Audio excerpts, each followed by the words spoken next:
I had spent 3 years taking care of Brandon Lewis after he lost his sight. I never once imagined that the first thing he'd do upon regaining his vision would be to propose to Brittany Chase, the woman who had once humiliated him. I thought he must be mistaken, that he had confused her with someone else, until I overheard a conversation at a party. "Brandon, did you know it was the maid who's been taking care of you all these years?" a friend asked him. "I know." "Then why?" Brandon's tone was indifferent, almost casual. "Have you ever heard the saying?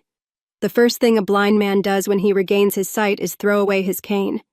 She's seen me at my worst, witnessed all my failures.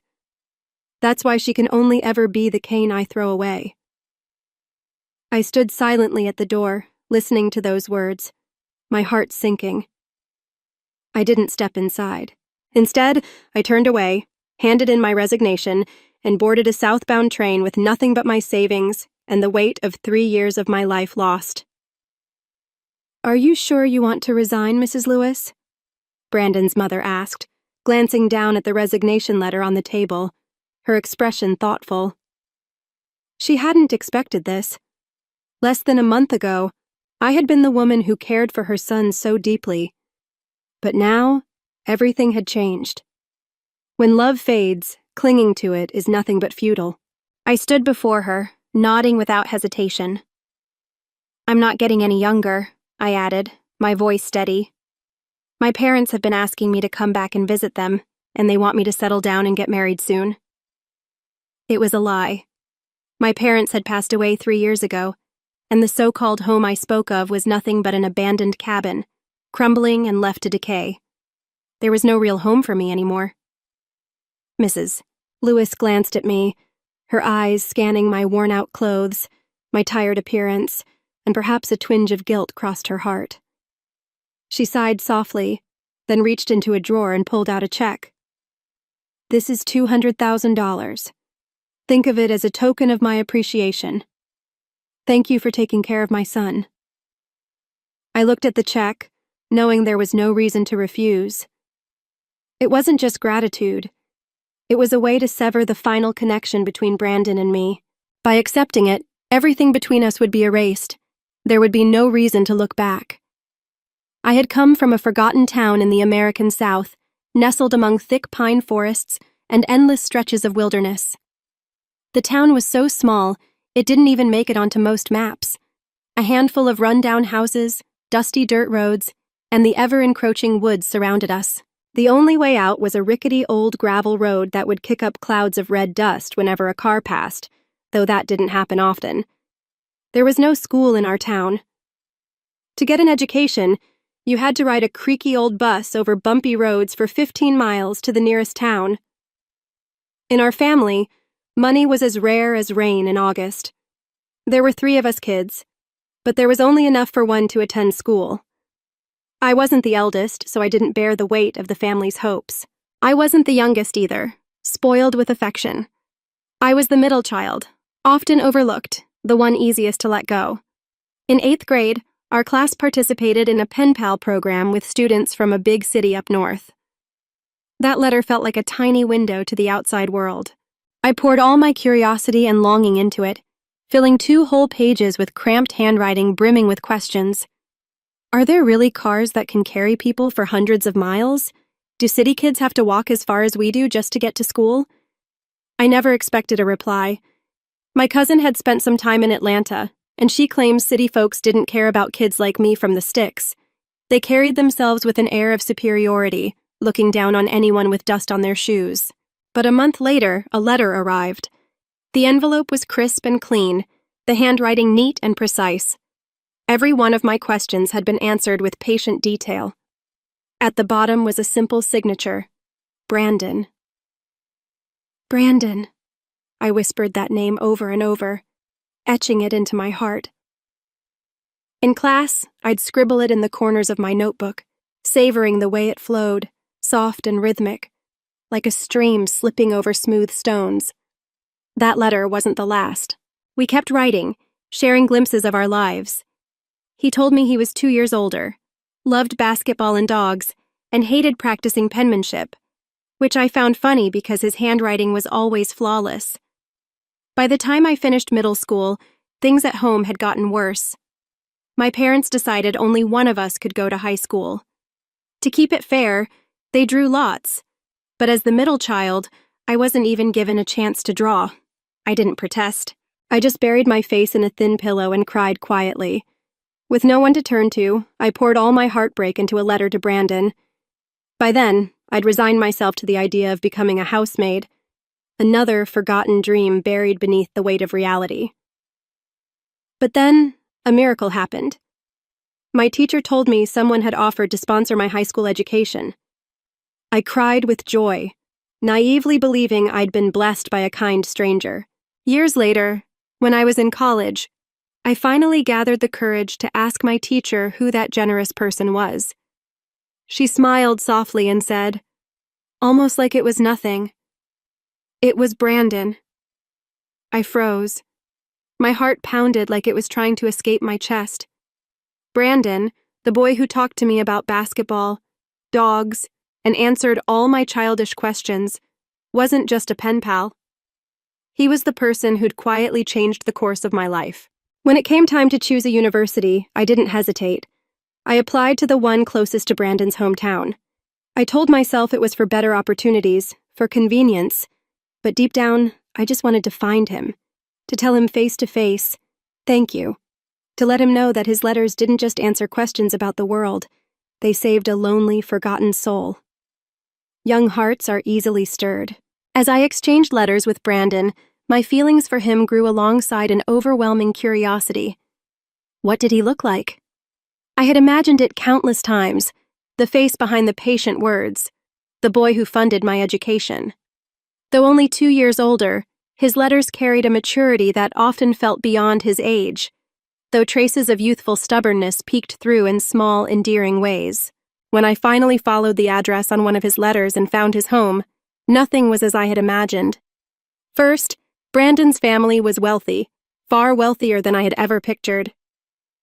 Second, Brandon had lost his sight in an accident. The timeline fit perfectly. It was during my senior year of high school, right when his letters had suddenly stopped. After the accident, Brandon spiraled, moody, volatile, and cloaked in darkness. He locked himself in his room, smashing things whenever his temper flared. At first, his mother, Mrs. Lewis, visited him every day, but even the deepest affection wears thin over time. His father, busy with children from other affairs, looked at Brandon's despair with growing indifference, as if contemplating whether to abandon him altogether. Eventually, Mrs. Lewis stopped coming. The household staff grew lazy, avoiding him altogether. Brandon's temper had become too unpredictable, too exhausting. Bit by bit, he was left behind, a discarded pawn. When I found out, I was furious. Seeing him like that, broken, abandoned, filled me with both sadness and rage. I started going to his house every day.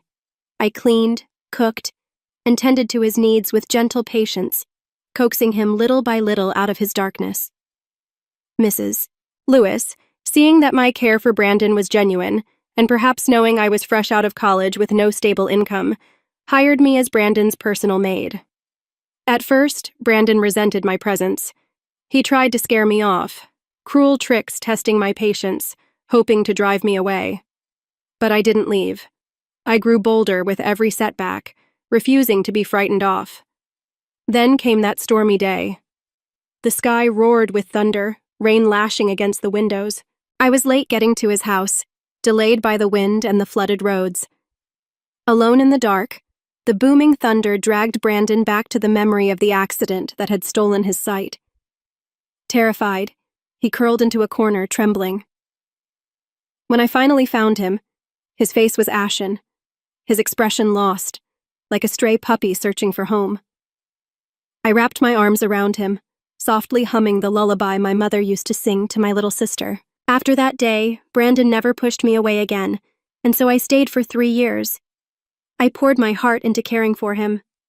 Brandon slowly regained his confidence, and his vision began to improve. 3 years of shared days, quiet companionship, and unspoken understanding, and with that, the feelings I'd tucked away since my youth blossomed. I even started to imagine a future with him. One evening, just before his vision returned, he stared blankly in my direction. His cloudy eyes filled with a fragile kind of hope. His voice was soft, tinged with a vulnerability easy to miss. "When my eyes heal, will you marry me?" His voice was tinged with a quiet plea, a desperation softened by a fragile thread of hope. I looked at him, seeing the face that no one could ever refuse, and without thinking, I nodded. Brandon's face lit up in an infectious smile, and before I knew it, he had swept me into his arms, spinning me around on the grass in joyous abandon. Later that evening, he did propose, but not to me. The day Brandon's bandages were removed after his surgery, I had been so exhausted from taking care of him that I dozed off on the bus. When I finally woke up, panic set in. I had missed my stop. I quickly hailed a cab and rushed to the hospital, my heart pounding as I prayed I wasn't too late. But when I arrived, I saw Brandon, beaming with joy as he embraced Brittany.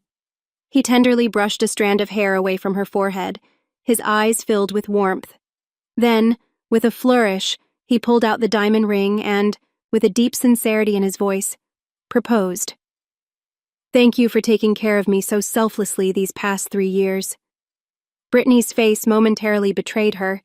There was a flicker of shock before she quickly masked it with her hands. Only she knew whether it was joy or the thrill of a lie she had just gotten away with.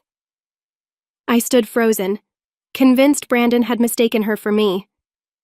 Just as I was about to step forward to correct the misunderstanding, Mrs. Lewis stopped me, signaling for me to follow her out of the room. In the quiet hallway, she didn't waste any time. "Ashley, you have to realize that you and Brandon come from completely different worlds. If it weren't for his accident, you two would never have met." I wanted to argue, to protest, but the words stuck in my throat because she was right. If Brandon hadn't lost his sight, we would never have crossed paths in the first place. Mrs. Lewis continued, her voice cold and precise. "I don't enjoy breaking hearts. If Brandon realizes before the wedding that you're the woman he truly loves, I won't stop him. But if he doesn't, maybe it's just not meant to be. After all, given Brandon's situation, he needs someone who matches his status, someone who can secure his future." Her words left no room for rebuttal. I glanced back toward the hospital room where Brandon and Brittany stood, their faces glowing with happiness, looking every bit the perfect couple. My chest tightened, the ache unbearable. "Why, Brandon? After everything, why can't you even recognize my voice? I've told you my name so many times. I am Ashley K. Smith. Do you not remember? You could have mistaken anyone else, but why her? I'll never forget the first time I saw you, Brandon. You were on the ground, desperately groping around for your sunglasses that had fallen. And Brittany, she stepped on them, crushing them under her heel, towering over you with a smug grin. Look at you, Brandon. You're nothing but a dog at my feet, and now a blind dog at that. You really thought you were worthy of marrying me?" That was the moment you lost your dignity, humiliated in front of everyone. In the end, it only took a little pout and some tears from Brittany to her family. She marched straight to your house to break off the engagement, and Mr. Lewis had already made up his mind to let you go. Mrs. Lewis's face was filled with shame, but she too had no choice but to swallow her pride. How could you have forgotten all that, Brandon, when Mrs. Lewis and I returned to the hospital room? Brittany had already accepted the proposal. She looked at me with a smug satisfaction, her chin raised slightly as if she had just claimed victory. "Go peel me an apple," she demanded, her voice dripping with arrogance. It wasn't about the apple. It was a declaration. "Look at me. No matter how hard you tried, Brandon loves me." A wave of sadness and fury crashed over me. For a brief moment, I wanted to turn around and run, but then Brandon's voice cut through the fog of my thoughts. "And who's this?" he asked, glancing in my direction with a puzzled look. Mrs. Lewis didn't miss a beat. "Ashley, the personal maid I hired for you. Very diligent and responsible." Brandon nodded slightly, no suspicion in his eyes. Since you're the maid and Brittany wants an apple, go peel one for her. Just like that, as if I were nothing more than a stranger in his life, a nameless servant, as if the past 3 years had been nothing but a figment of my imagination. I stood frozen for a moment, then slowly picked up an apple and a knife from the bedside table. My fingers trembled slightly as I began to peel. Brittany watched me with smug delight, her voice turning sweet and syrupy as she leaned toward Brandon, giggling softly. Brandon gazed at her with warmth in his eyes, his smile gentle and full of affection. That look, it was unfamiliar and devastating. When I finished peeling the apple, I handed it to Brittany. She scrunched up her nose, inspecting the apple with thinly veiled disgust. "Brandon," she whined, "have her put on gloves and peel another one. I don't want to eat something her dirty hands have touched." Brandon, eager to please her, didn't hesitate. His face darkened slightly as he turned to me. "Can't you handle something as simple as peeling an apple properly?" I bit the inside of my cheek, fighting back the sting in my eyes. I nodded, my voice catching slightly. "I'm sorry, Miss Chase. I'll redo it." I put on gloves and peeled another apple, trying to steady my shaking hands. But when I handed it to her, she pouted again. "The peel is uneven. I don't eat apples with broken peels." So I picked up another apple and another. Each time she found a new reason to reject it. Too thick, too thin, not shiny enough. By the time I'd gone through every apple in the room, my hands were numb, my heart even more so. Finally, Brittany stretched lazily. "Forget it. I don't really feel like eating an apple anymore." I clenched my jaw so tightly I thought I might crack a tooth. I knew exactly why she was doing this. It was because of Brandon. Back when she'd humiliated him, I was the one who stood up for him time and time again, exposing her cruelty. Now that Brandon had his sight back, and with it his value in the family business, Brittany wanted to reclaim him. But I was in the way, the woman who had truly been by his side for 3 years, the one who'd picked him up piece by piece when no one else cared, was nothing more than an obstacle in her path. After Brandon was discharged from the hospital, the Chase family wasted no time. They met with Mrs. Lewis to finalize the wedding arrangements. The date was set for a weekend just 2 weeks away. 2 weeks. That was all the time I had left. The truth was, I didn't want to give up on him, but what I didn't realize was Brandon had given up on me long before I even knew it. At Brandon's engagement party, one of his friends kept shifting uncomfortably, clearly debating whether to speak up. But guilt has a way of gnawing at a person, and eventually it won. "Brandon," his friend said hesitantly, glancing around before leaning in. "You do know it was your personal maid, Ashley, who's been taking care of you all these years, right?" Brandon swirled the wine in his glass, unbothered. "I know." "Then why?" Brandon's tone was light, almost indifferent. "Have you ever heard the saying?" His friend looked puzzled. "What saying?" "The first thing a blind man does when he regains his sight is throw away his cane. She saw me at my lowest, my weakness, my failures. That's all she'll ever be, a cane I no longer need." I was standing just outside the door when I heard it. For a moment, I thought my legs might give out. Sadness surged through me, sharp and suffocating. The man I had adored for years, the one I thought I'd saved, had become the very knife carving wounds into my heart.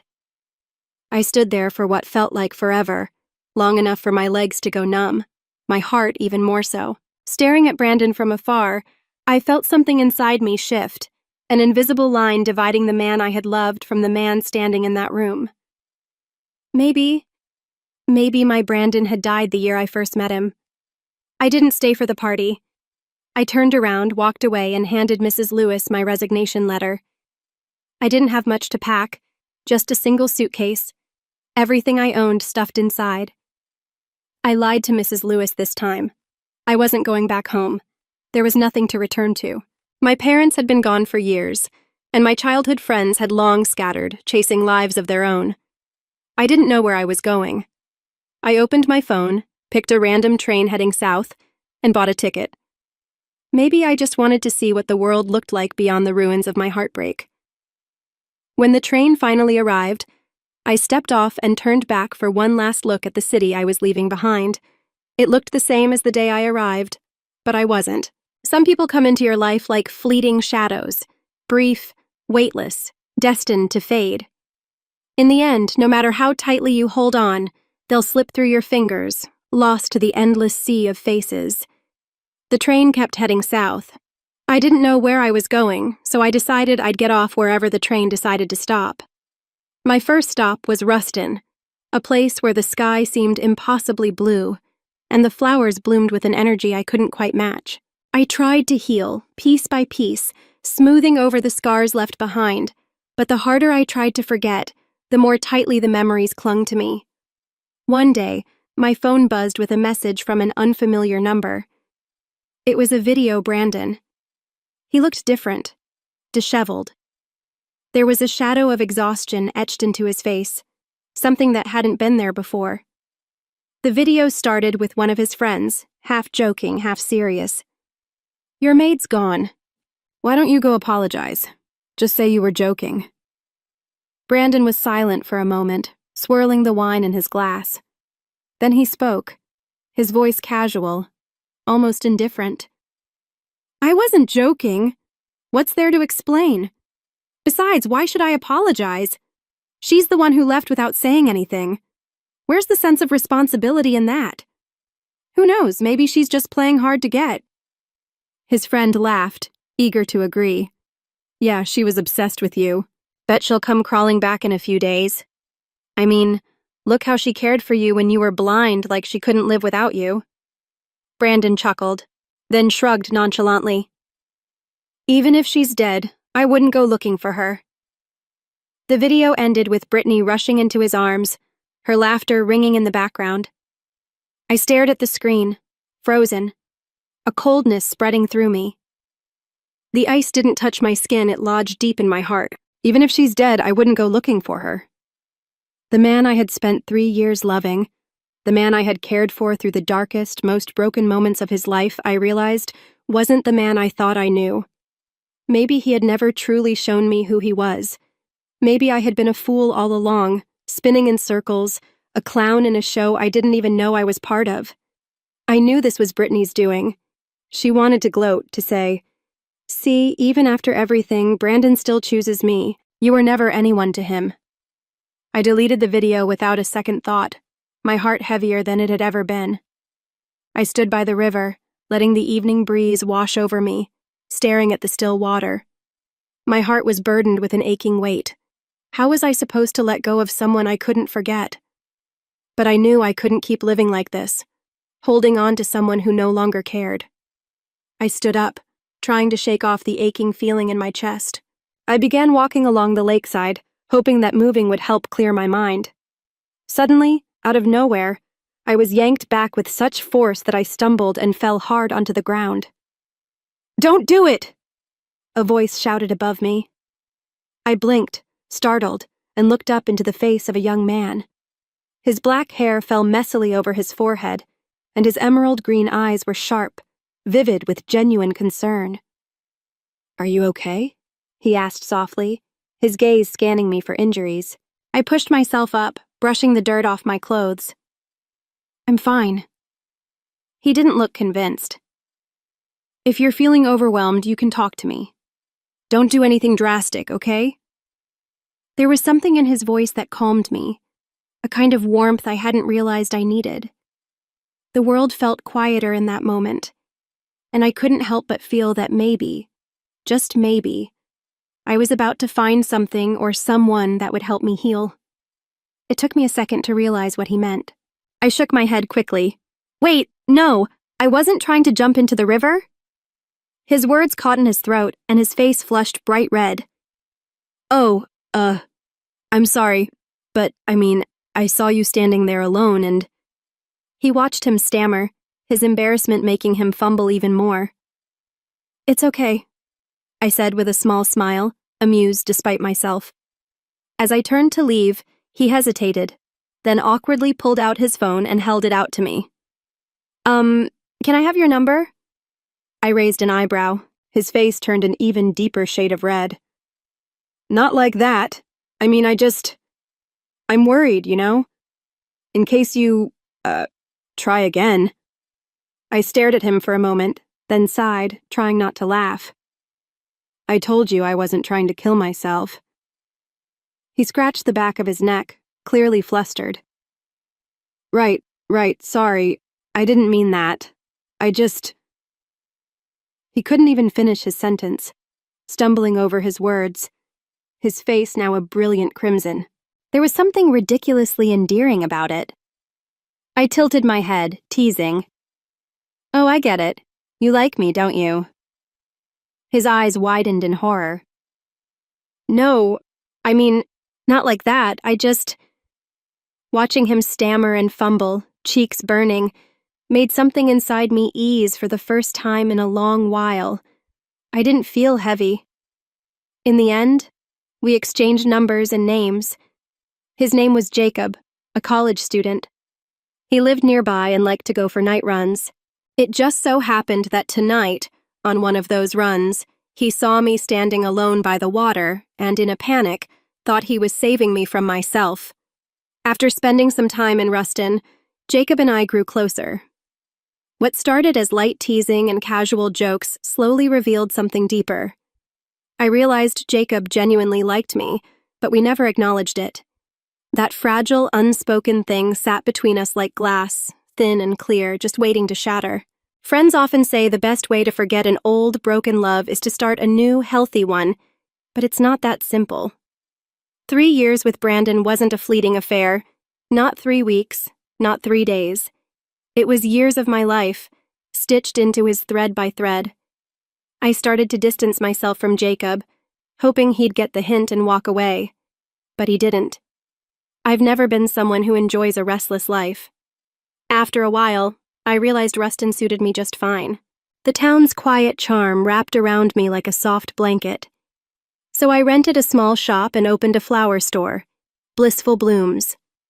Jacob, now in his senior year of college, insisted on helping out at the shop, claiming it was for work study. I glanced at the luxury watch on his wrist more than once, but never bothered to call him out. Days passed quietly, like petals falling, soft, unnoticed, peaceful, until the phone rang one afternoon, breaking the fragile calm I'd built around myself. I was sorting orders, cradling the phone between my shoulder and ear. Hello, this is Blissful Blooms. How can I help you? We were low on roses, with lilies and daisies dwindling too. I mentally noted to restock soon, but the line remained silent. I waited, patient as ever. Hello? Are you looking to place an order? All I could hear was faint, steady breathing. Just as I was about to hang up, thinking it was some prank. Ashley. That voice. It hit me like a punch to the chest. Brandon. It had been nearly 3 months since I'd left his house. 3 months since I'd heard that voice. My pen froze mid-scribble. I swallowed hard, forcing my heart back into place. My voice was steady when I spoke, sharp edges hidden beneath polite indifference. Is this Mr. Lewis? What brings someone so important to call someone as insignificant as a maid? His breath hitched. I could almost hear it. His voice, rough and quiet, quieter now, carried an unfamiliar weight. Did you really quit? I heard from my mother you went back home to get married soon. I kept my tone light, unaffected. That's right. There was a pause, then softer, almost like a confession. I went to your hometown. You weren't there. I wasn't there because that home never existed. But I didn't say that. His words sounded small, fragile even, so different from the Brandon I remembered at the party, or the one Brittany had flaunted in that cruel video. Back then, he was arrogant, certain I'd come crawling back. He'd been so sure Ashley would never leave. He loves me too much. But 3 months had passed, no calls, no notes, no desperate apologies, and now he was unraveling.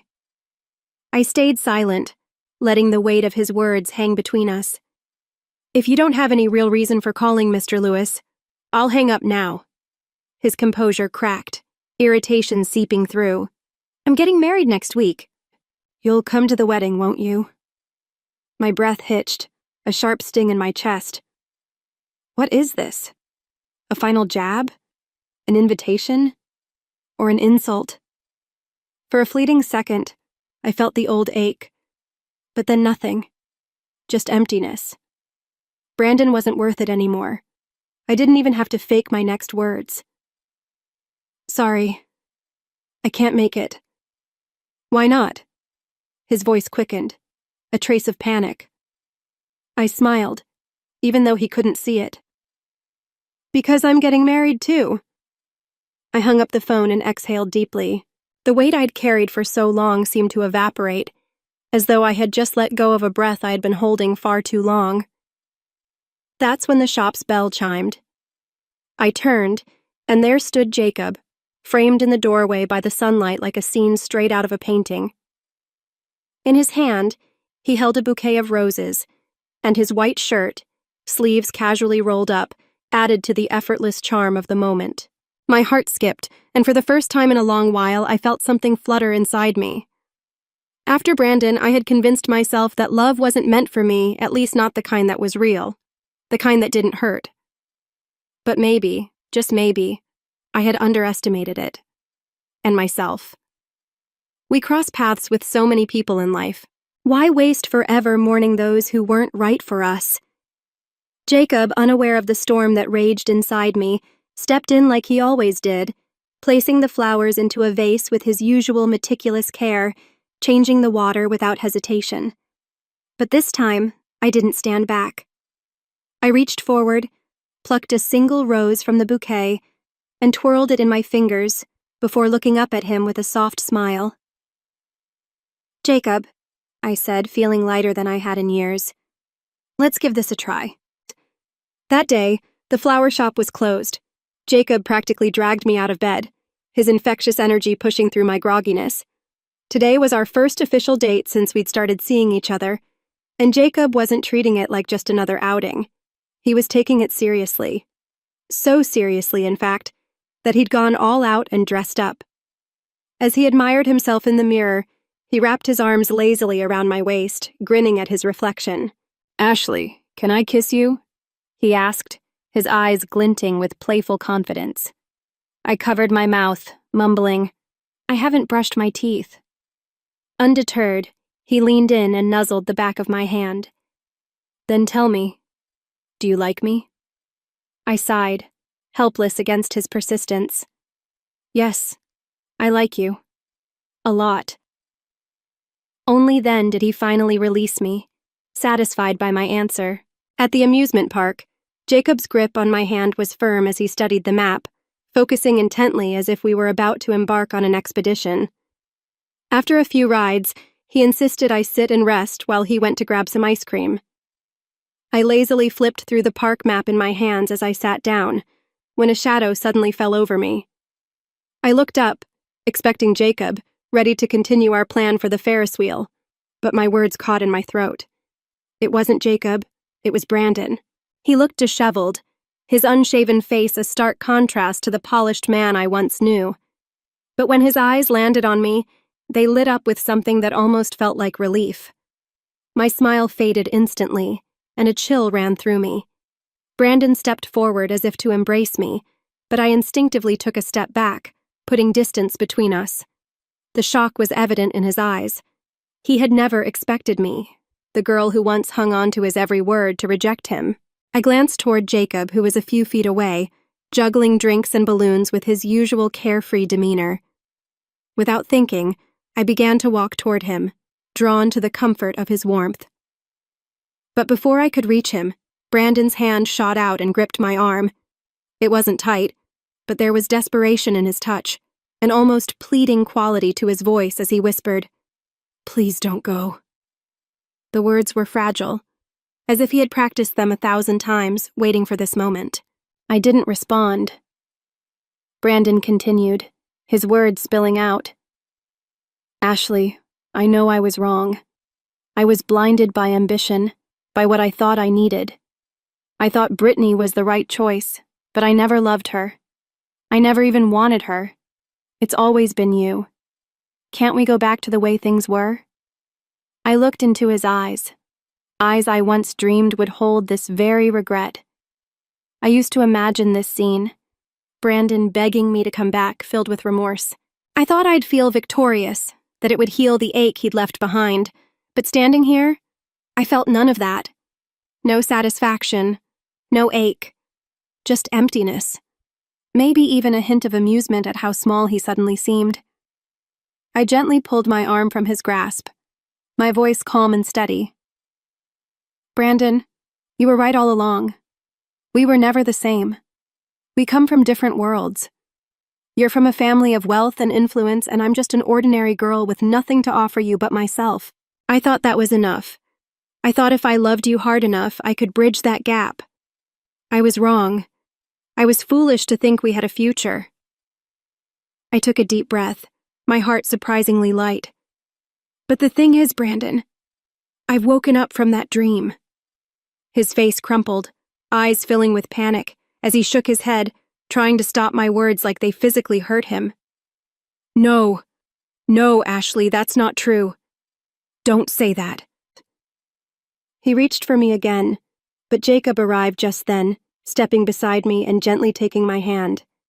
He didn't say a word, didn't interfere, but his fingers intertwined with mine, grounding me. I squeezed his hand softly, then turned back to Brandon, offering a small smile, one filled with genuine warmth, but no trace of the girl who once ached for him. Brandon, stop holding on to the past. We both deserve to move on. I reached into my bag and pulled out the check Mrs. Lewis had given me when I left. I cared for you because I wanted to. Part of it was gratitude, part of it something more. But this money was never mine to keep. I forced it into his hand, refusing to let him reject it. Thank you for being a part of my life. You changed it in ways both good and bad, but I'm done now. I turned to Jacob, my heart steady and sure. Let's go, sweetheart. Calling him that felt natural, easy, even. Behind me, I could feel Brandon deflate, like all the air had been sucked from his lungs. But I didn't look back. Not this time. When we got home, I told Jacob everything about the past 3 years with Brandon. I thought he'd be upset, maybe even angry, but he wasn't. Instead, he just pulled me into a tight hug, his voice trembling, thick with emotion. I gently patted his head, noticing the redness around his eyes. Are you crying? I asked, genuinely surprised. Jacob quickly looked away, his expression awkward. Who's crying? The wind got in my eyes. I bit back a smile, trying to keep a straight face, but when he saw me holding in my laughter, he sighed in defeat. Okay, fine, he admitted, his voice soft. He paused, then blurted out, I'm just heartbroken for you. You had to go through all that with that jerk. His words hit me harder than I expected. Heartbroken for me. No one had ever said that to me before. Not Brandon, not my family. Growing up in a household where survival was the priority, things like love and tenderness felt like luxuries we couldn't afford. My chest tightened, and before I knew it, my eyes filled with tears. Jacob panicked immediately, fumbling for tissues and dabbing at my face with all the grace of someone completely out of their depth. Oh no, don't cry. Did I say something wrong? I'm sorry, I didn't mean to upset you. His frantic, clumsy attempts to comfort me were so ridiculous that I burst out laughing through my tears. Seeing me laugh, Jacob relaxed and chuckled too, rubbing the back of his neck sheepishly. Later we lay in bed, his arms wrapped around me. Jacob, who usually fell asleep the moment his head hit the pillow, was wide awake, his uneven breathing and restless heartbeat making it impossible for me to sleep. I opened my eyes and whispered, "What's wrong?" His emerald eyes sparkled in the dim light, nervous yet filled with warmth. "Ashley," he murmured, his voice barely above a whisper. "You called me sweetheart today." I nodded slightly, not sure where this was going. His grip on my arm tightened, urgency in his voice. Does this mean you've truly accepted me? I know we've moved fast, and I don't want to pressure you, but I need to be honest. I love you. I've loved you since the moment I first saw you, and I want to spend my life with you. So, Ashley, will you marry me? My heart raced as his words washed over me, stirring emotions I hadn't anticipated. I'd planned to tease him, to say, I'll think about it. But when I opened my mouth, the words that came out were simple, clear, and certain. I will. And just like that, in that instant, I knew my heart had found its place, its home. The morning of our wedding, I was yanked out of bed at 8 a.m. and thrown into the whirlwind of makeup artists, hairstylists, and endless layers of tulle and satin.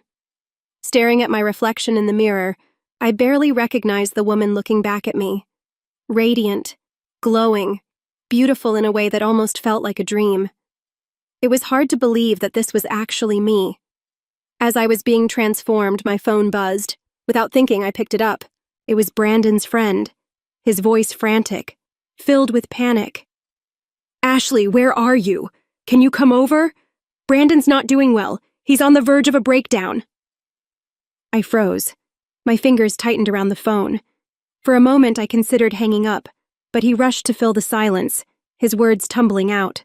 Did you know, back in college, after a huge fight with his parents, they cut him off financially, but he still sent you money for your tuition?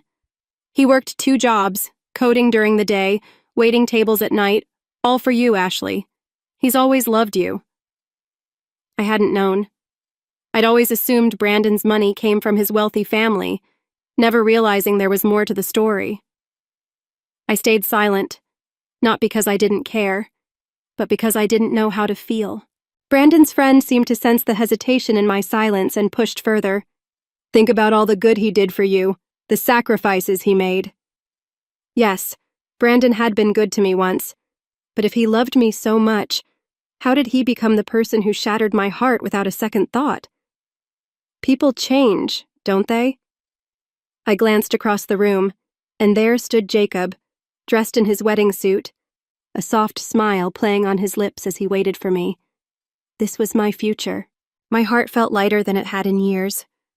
I took a breath, steadying my voice. I'm sorry, but you shouldn't be calling me. You should be looking for a therapist for him. We're done. Whatever we had is over. Please don't contact me again. I ended the call, blocked the number, and turned my phone off.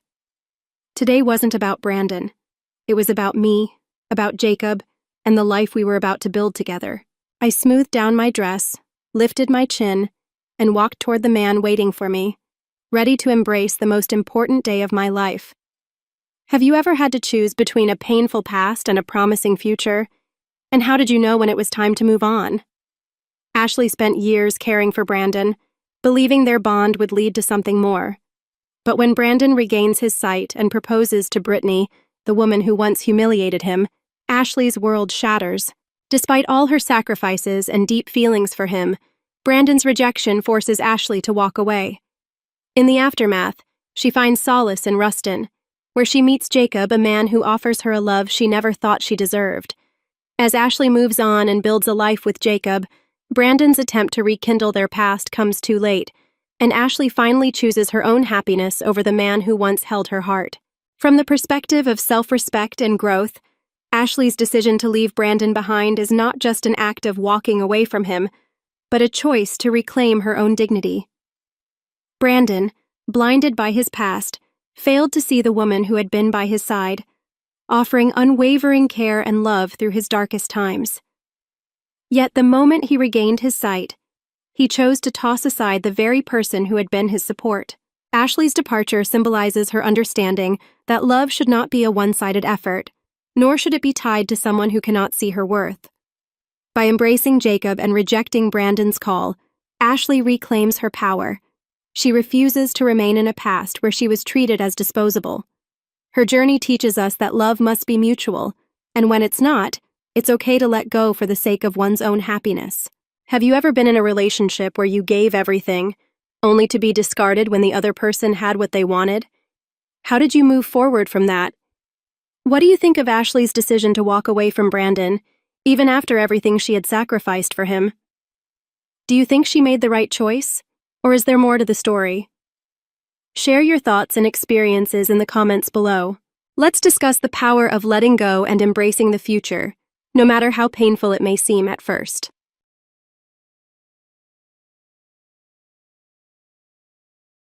The note sat on my kitchen counter like a coiled snake. Cream-colored paper, expensive stock, folded with precise creases that spoke of methodical patience. I recognized the handwriting immediately. The same elegant script that had addressed countless party invitations and thank you cards over the years. You'll regret refusing the settlement, Ellie.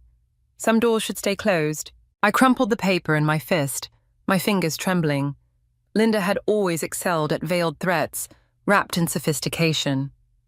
5 years of marriage to her son had taught me to read between the lines of her carefully chosen words.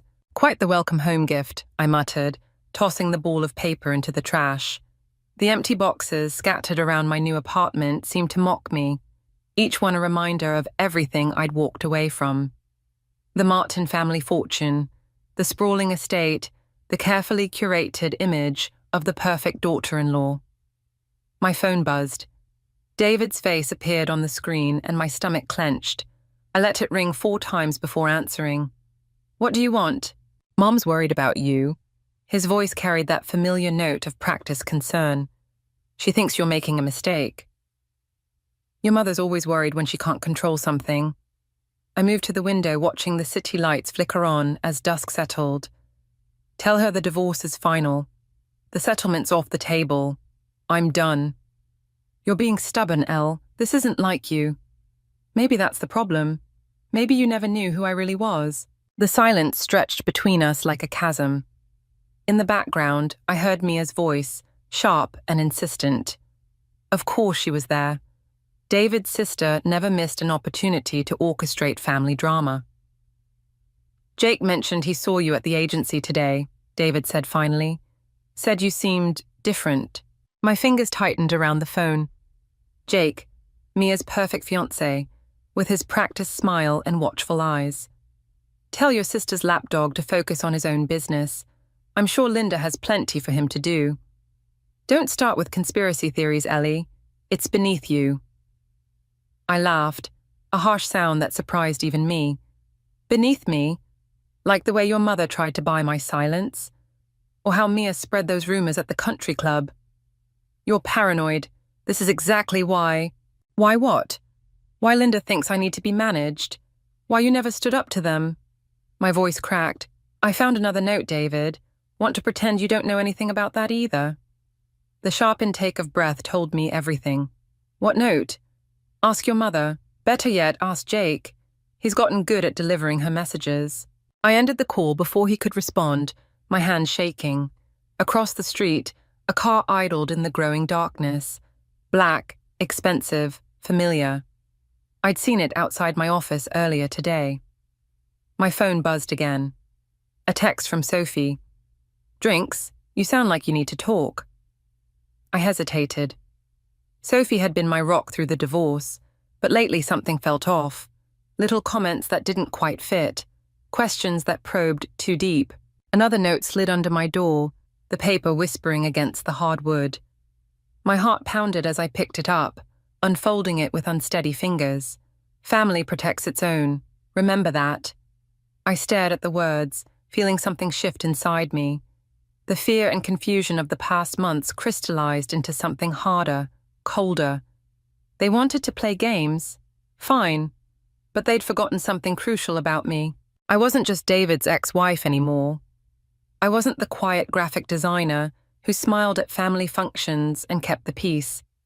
I was Ellie Martin, and I knew enough of their secrets to burn their perfect world to the ground. I pulled out my phone and texted Sophie back. "Rain check. I have some family matters to handle." The car across the street started its engine. I smiled, letting the curtain fall back into place. Let them watch. Let them worry. The game was just beginning. The creative agency's conference room felt like a trap. Mia sat across from me, her perfectly manicured nails drumming against my portfolio, that familiar smirk playing at her lips. Of all the marketing firms in the city, she had to choose mine. These concepts are... She paused, examining the mock-ups I'd spent weeks perfecting. Basic, uninspired. Honestly, Ellie, I expected more from someone who used to have access to the best creative directors in the industry. Used to have. The words stung like a paper cut. The brief asked for clean and minimal. That's what I delivered. The Martin Group's aesthetic has evolved. We're looking for something more sophisticated. She slid the portfolio back, her diamond engagement ring catching the light. Jake's latest gift, no doubt. Maybe you're just out of touch. My jaw clenched. This wasn't about the designs. This was about marking territory, showing me what I'd lost. Funny, considering your last campaign tanked. How many followers did you lose after that tone-deaf influencer stunt? Her smile froze. At least I didn't lose a husband. No, just your originality. How much did Linda pay to keep that scandal quiet? The conference room door opened before Mia could respond. Jake strode in, all polished charm and calculated timing. Ladies, hope I'm not interrupting. Perfect timing, Mia purred, standing to kiss his cheek. I was just explaining to Ellie why we'll be going with a different agency. I gathered my portfolio, fighting to keep my hand steady. Of course you will. Nepotism's always been the family specialty. Jake's expression hardened for a fraction of a second. Actually, I wanted to discuss something else. The Foundation's annual gala. What about it? Linda insisted we extend an invitation. For old time's sake. The trap snapped shut. The gala was Linda's crown jewel, her chance to parade her perfect family in front of Boston's elite. My absence would spark gossip. My presence would force me to play happy families. I'm busy that night. It's next month, Mia cut in. You don't even know the date. I'm busy every night. Jake leaned against the table, too close. David will be there. He misses you, Ellie. We all do. The lie hung in the air like poison. Through the glass walls, I could see my co-workers pretending not to watch the drama unfold. This was exactly what they wanted, to make me squirm, to remind me I was an outsider now. My phone buzzed, a text from Sophie. Emergency, need you now. Sorry to cut this short, I said, standing, but some of us have real work to do. Mia's voice followed me to the door. Mom's expecting your RSVP by Friday. Don't disappoint her again. I found Sophie waiting in the lobby, her face pale. You need to see this. She thrust her phone at me. On the screen was Linda's social media page, featuring a fresh post, a photo of David and me from last Christmas, his arm around my waist, both of us laughing. The caption read, "Some bonds can't be broken. Looking forward to reuniting our family at next month's gala. # second chances, # family first." That manipulative witch, I whispered. The post already had hundreds of likes, dozens of supportive comments. Linda had effectively backed me into a corner. Refused to attend, and I'd look bitter. Show up, and I'd play right into their narrative. There's more, Sophie said quietly. Look at the background. I zoomed in. Behind us, partially obscured but visible, was Jake. He was watching us, his expression cold and calculating. The same look he'd given me moments ago in the conference room. He's been playing both sides, Sophie said. The question is why? My phone buzzed again. Another note, this time by email. Anonymous. Ask Jake about Project Phoenix. Follow the money. I looked up through the lobby windows. Mia and Jake were leaving together, his hand possessive on her lower back. But as they reached their car, he glanced back at the building. At me. You're right, I told Sophie, a plan already forming. The question is why, and I think it's time we found out. I pulled up the gala invitation on my phone and typed 2 words that would change everything. Attending, solo. The game was changing. They wanted to push me around, use me as a pawn in their family power plays. Fine, but pawns can become queens, and I was done playing defense. Project Phoenix wasn't just a financial scheme, it was a massacre in the making. I stared at the documents on my laptop screen, my coffee growing cold beside me. 3 shell companies, all leading back to Jake, all funneling money from Linda's charitable foundation into offshore accounts. The coffee shop's ambient noise faded as I dug deeper. Construction permits, environmental impact reports, all doctored. The Martin Group's latest development project wasn't just about luxury condos. They were building on contaminated land. Land that Jake had personally certified as clean. My phone lit up. David's number. "You've been asking questions," he said without preamble. "Stop. Funny how everyone keeps telling me that." I switched to speaker, continuing to scroll through files. "How many families were planning to move into those condos, David?" "It's not what you think." "Really? Because I'm looking at soil reports that Jake buried, the kind that show toxicity levels that could kill children." A sharp intake of breath. "Where did you get those?" "The same place I got the proof that your mother's foundation is laundering money." My voice remained steady, even as my hands shook. "Did you know? Or were you just another puppet?" "Ellie, listen to me. You're in danger. Jake knows you've been digging." "Good." I clicked through another document. "Then he knows what's coming." "This isn't a game." David's voice cracked. "He's been meeting with people, the kind that don't show up in boardrooms." The coffee shop's door chimed. Jake walked in, his eyes scanning the room until they locked on mine. My heart stuttered. "I have to go," I whispered into the phone. "Ellie, don't." I ended the call as Jake slid into the seat across from me. His smile didn't reach his eyes. "Productive morning?" he asked, nodding at my laptop. "Just catching up on work." I moved to close the screen, but his hand shot out, gripping my wrist. "Let's skip the dance, shall we?" His fingers tightened. "Those files you're so interested in, they're protected by about 6 different non-disclosure agreements. The kind that come with serious consequences.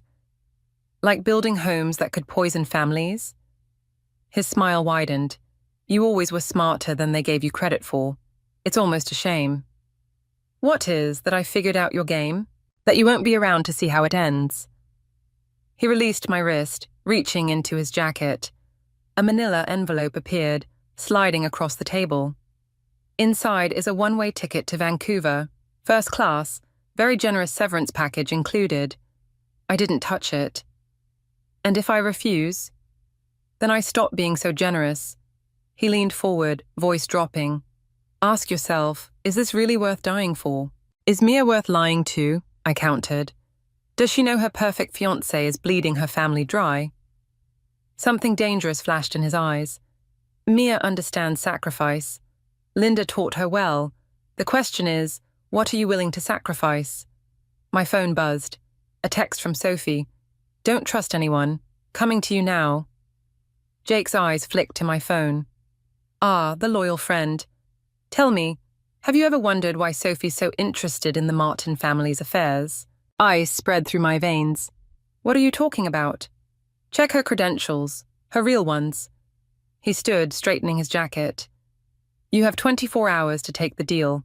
After that," he shrugged, "well, accidents happen." He left me sitting there, the envelope untouched between us. My screen still showed the damning evidence, but now it felt like a bomb waiting to explode. I pulled up a search engine, typing Sophie's name with trembling fingers. The results loaded. My coffee cup crashed to the floor. Sophie Reed didn't exist. At least, not the Sophie I knew. But Sarah Reynolds did. A former employee of the Martin Group, fired 5 years ago after a scandal involving missing funds. A scandal that Linda had quietly buried. The pieces clicked into place with sickening clarity. Sophie, Sarah, hadn't been helping me. She'd been monitoring me, reporting back to Linda, maybe even helping orchestrate this whole thing. My phone buzzed again. "Sophie, almost there. Don't move." I grabbed my laptop and the envelope, leaving the spilled coffee spreading across the floor like a dark omen. The game had changed. I wasn't just fighting the Martins anymore. I was surrounded by ghosts of their past victims, and I was running out of people to trust. The gala invitation mocked me from my desk as I uploaded the final pieces of evidence to an encrypted drive. 24 hours had passed since Jake's threat. My hands hadn't stopped shaking, but my resolve had crystallized into something harder than fear. The doorbell rang. Through the peephole, I saw Sophie, Sarah, whatever her name was. She'd been calling non-stop since I'd fled the coffee shop. "I know you're in there, Ellie." Her voice carried that familiar concern, now twisted with new meaning. "We need to talk." I opened my laptop instead, pulling up the video feed from the hidden camera I'd installed in my office last week. The timestamp showed yesterday afternoon. Sophie rifling through my desk drawers while I was at lunch, photographing documents with practiced efficiency. My phone buzzed. "David." "Did you take the deal?" he asked without preamble. "Would you?" A long pause. "No, but I'm not the one they're trying to silence." "Aren't you?" I watched Sophie through the peephole, still waiting. "How long have you known about Jake's real business?" "Ellie." "The truth, David, for once." He exhaled slowly. "Since the Ferguson project, I found discrepancies in the environmental reports, but Jake, he made it clear what would happen if I didn't sign off." "You mean what would happen to me?" "They were watching you, following you, the notes, the threats. They were just the beginning." Sophie knocked again, harder. "Ellie, please. You don't understand what's really happening." I turned away from the door, lowering my voice. "What about your sister? Does Mia know she's marrying a criminal?" "Mia's not as naive as you think." David's voice hardened. "She's always been Mother's perfect soldier." The pieces clicked into place.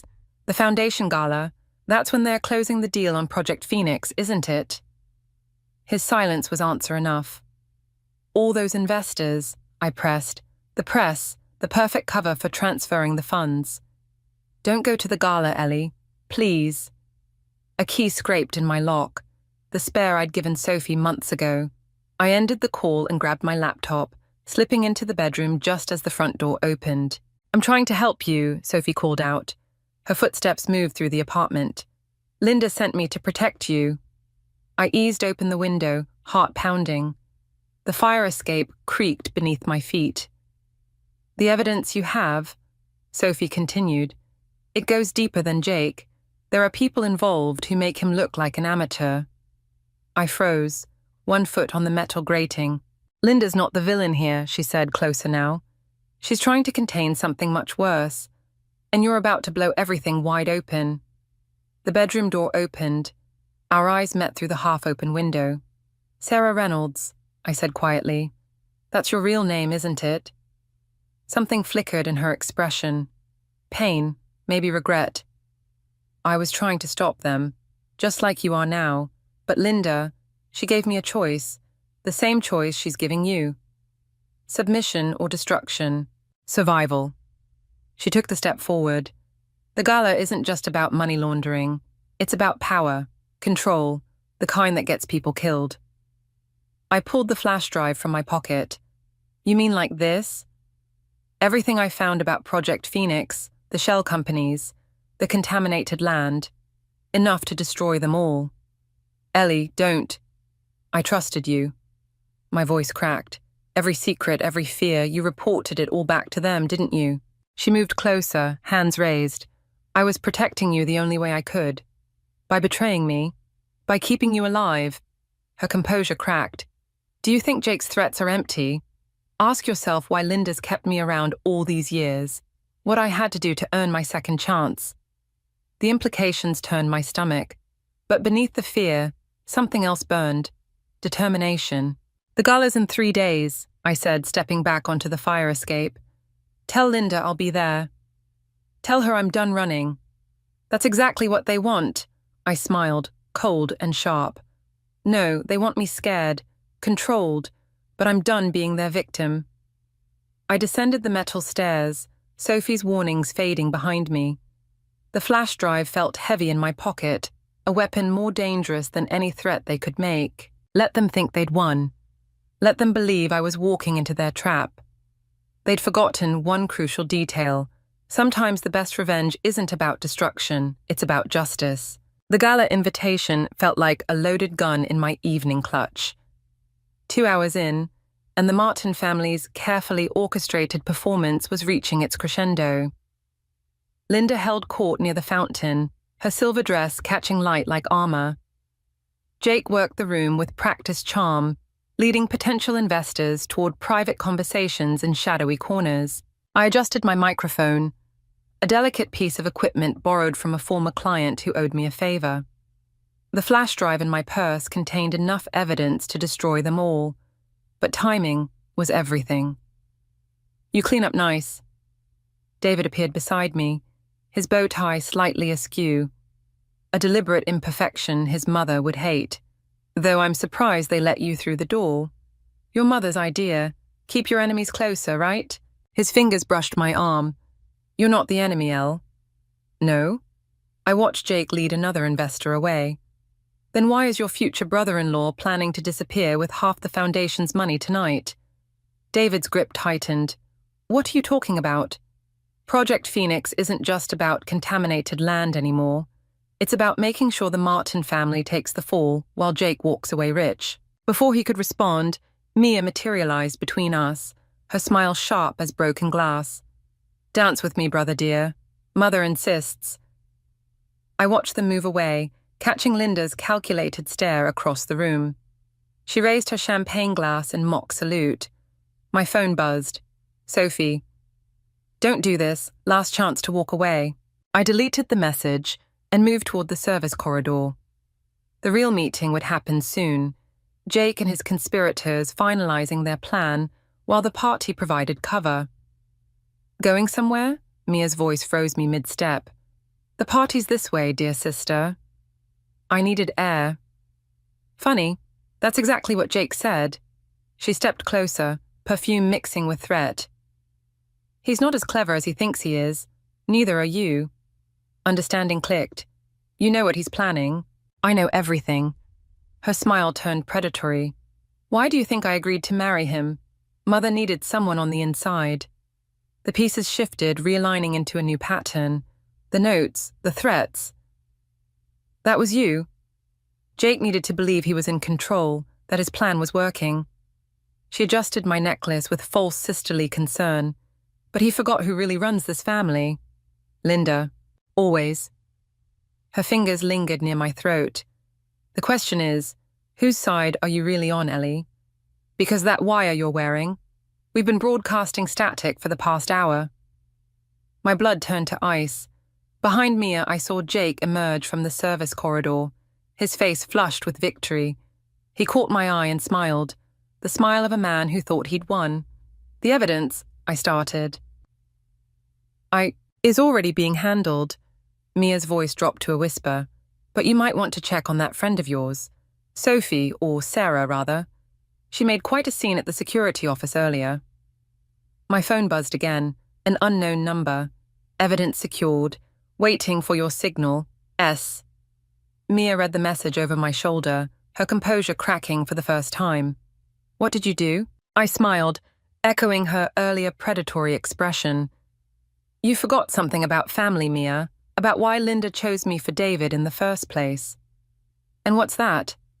"I learned from the best." I pulled out my clutch, opening it to reveal the flash drive. It's a copy.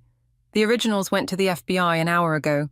Every document, every transaction, every player, including Linda's master plan to double-cross Jake. The color drained from her face. "You're lying." "Ask Sophie. She's not working for Linda anymore. Turns out revenge is a powerful motivator."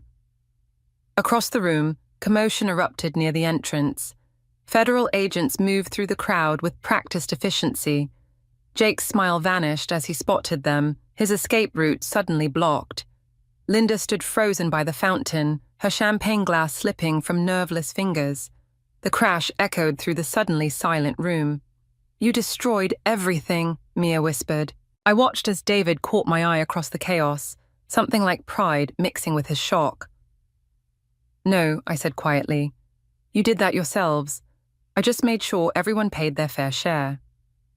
The agents moved closer and I stepped away from Mia's reaching hands. Sometimes revenge isn't about destroying your enemies. It's about letting them destroy themselves. The interrogation room's fluorescent lights cast harsh shadows across the table. 3 hours since the gala imploded, and Linda's influence still reached through these walls. The detective across from me slid another photo across the metal surface. "Explain this again," he said, tapping Jake's image. "Your relationship with the accused." "I already told you, he's my ex-sister-in-law's fiancé." "Was." He pushed another photo forward. Jake in handcuffs, Mia's engagement ring glinting as she turned away from cameras. "Before the suicide attempt." My fingers froze on the water cup. "What?" "Mr. Turner tried to hang himself in holding. Lucky the guard caught it in time." He studied my reaction. Interesting timing, considering the evidence against him disappeared an hour before. The door opened. Linda walked in, impeccable despite everything, her lawyer hovering like a shadow. "This interview is over," the lawyer announced. "Ms. Martin is free to go." The detective's jaw tightened. "We're not finished." "Oh, but you are." Linda's smile could freeze hell. "Unless you'd like to explain why you're questioning my former daughter-in-law without counsel present." Outside, rain pelted the parking lot. Linda's car idled by the curb, driver standing ready with an umbrella. She caught my arm before I could escape. "Impressive performance," she said softly. "Using Sophie to plant false evidence, making Jake think he was winning while you dismantled everything. You learned well." "I learned survival." "Did you?" Her grip tightened. "Because right now, the only evidence of financial fraud points to you and Jake. Quite the paper trail you created.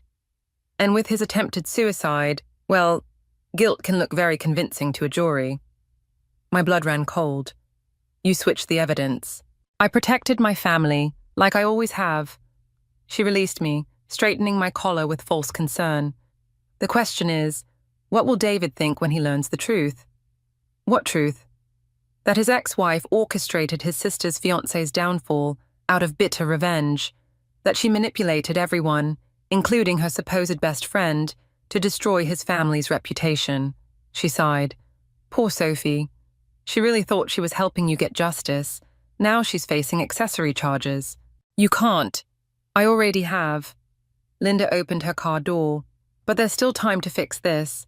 Confess to working alone, clear Sophie's name, and I'll make sure David knows you were just unstable, grieving your failed marriage." Through the rain, I saw David waiting by his car across the lot. His expression was unreadable, but the distance between us felt infinite. "You have until morning," Linda said. "Choose wisely." She left me standing there, rain soaking through my gala dress. My phone buzzed. Sophie's number from the detention center. "They're saying I helped steal the foundation money. What's happening?" Another message followed, from an unknown number. "Evidence secured offshore. Ready when you are. But it will burn everyone, including David, your call." I watched Linda's car pull away, taking with it any illusion of victory. The game hadn't just changed, it had revealed its true stakes. Save myself and destroy David, or sacrifice everything to protect the others caught in the crossfire. My phone buzzed again. "David, we need to talk, about Jake, about everything." I stared at the message, remembering the way he used to look at me before his family poisoned everything, before I learned to poison things back. The detective watched through the station window, probably wondering why I hadn't left yet. In his eyes, I saw what Linda had orchestrated, the perfect narrative of a vengeful ex-wife, a tragic suicide attempt, a family destroyed by obsession. She'd turned my revenge into my prison. My phone lit up one final time. "Mia, you wanted to burn it all down? Congratulations, but you're burning with us." As I stepped into the rain, letting it wash away the last traces of the gala, of the person I thought I could be. Linda was right about one thing. I had learned from her, perhaps too well. The question wasn't whether I could save myself anymore. It was whether there was anything left worth saving.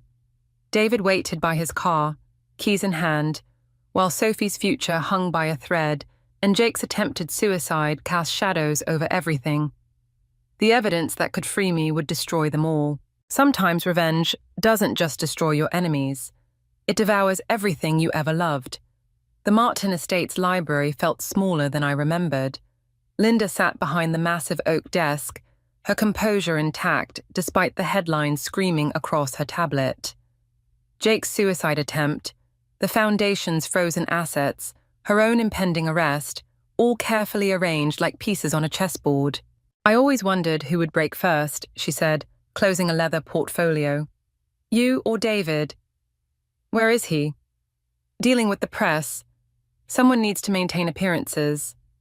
She smiled thinly, though I suppose that's difficult when your ex-wife is revealed as a vindictive criminal. The hidden camera in my necklace felt heavy. One conversation, that's all I needed. One confession to undo her careful manipulations. Funny thing about appearances, I said, moving closer. They're easy to manufacture, like suicide attempts staged in holding cells. Her fingers stilled on the desk. Jake's instability is well documented. By the same doctors who helped you fake medical records last year. The ones who covered up the real reason behind David's father's death. The first crack in her armor, a slight widening of eyes, a sharp intake of breath. You're desperate, Ellie. Making wild accusations won't save you. No? I pulled out my phone, playing a recording. Jake's voice, slurred but clear, confessing how Linda had orchestrated everything. The evidence swap, the suicide attempt, the years of manipulation. He was sedated, she dismissed, unstable. He was honest, finally.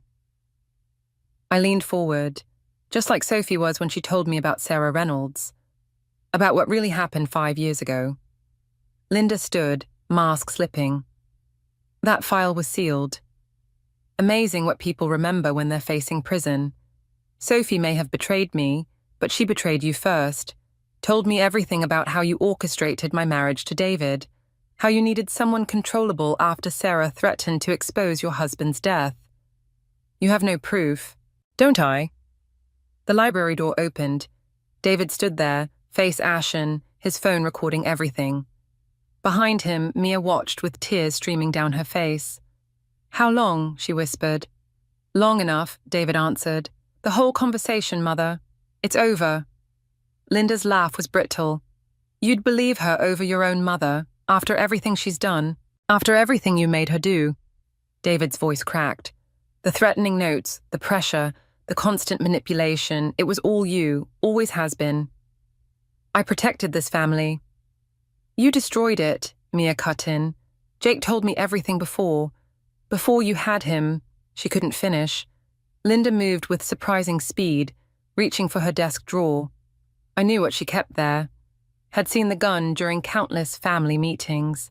But David was faster. His hand caught her wrist as Mia grabbed the weapon, years of obedience shattering in one moment. The police are already here, I said quietly, along with the FBI. The real evidence isn't offshore. It's been in their hands for weeks. Every document, every recording, every piece of your perfect plan. Linda sagged against the desk, decades of control crumbling. I did it for you, she whispered to David. Everything was for you. No.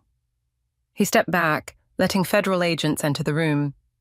Everything was for your control, and now you've lost it all. As they led Linda away, I felt nothing but emptiness. No triumph, no satisfaction, just the hollow echo of victory that felt more like loss. What happens now? Mia asked, her voice small. I looked at David, seeing the same exhaustion in his eyes. Now we tell the truth. All of it. No more games, no more manipulation. And us? He asked softly. There is no us anymore. There never really was. I touched his cheek one last time. We were just pieces in her game. But at least now we're free to write our own endings. Outside, reporters swarmed the gates as Linda Martin was escorted to a waiting car. Sophie stood among them, our eyes meeting briefly before she turned away. Another relationship casualties in this war of secrets. My phone buzzed one final time. An unknown number. Thank you, Sarah R. Sometimes victory tastes like ashes. But from ashes, something new can grow. Something true. The courthouse steps felt colder than they should in spring. Linda's sentencing had drawn the usual crowd: reporters, curious onlookers, vultures circling the remains of the Martin family empire. I watched from across the street as David guided Mia through the chaos, their shoulders straight despite everything. My phone buzzed. Jake's lawyer. "Client wishes to speak with you. Urgent." I deleted the message. Jake had survived his suicide attempt, but his testimony had sealed Linda's fate. Some bridges weren't worth rebuilding. Quite the spectacle. Sophie, Sarah, appeared beside me, looking different in formal clothes instead of her usual therapist attire. "Linda's facing 20 years. You testified against her." "We all did." She handed me a coffee, a peace offering or a farewell, I couldn't tell which. "The Foundation's legitimate projects are being transferred to new management. David's handling the transition. And Mia? Starting over in London, as far from Linda's shadow as she can get."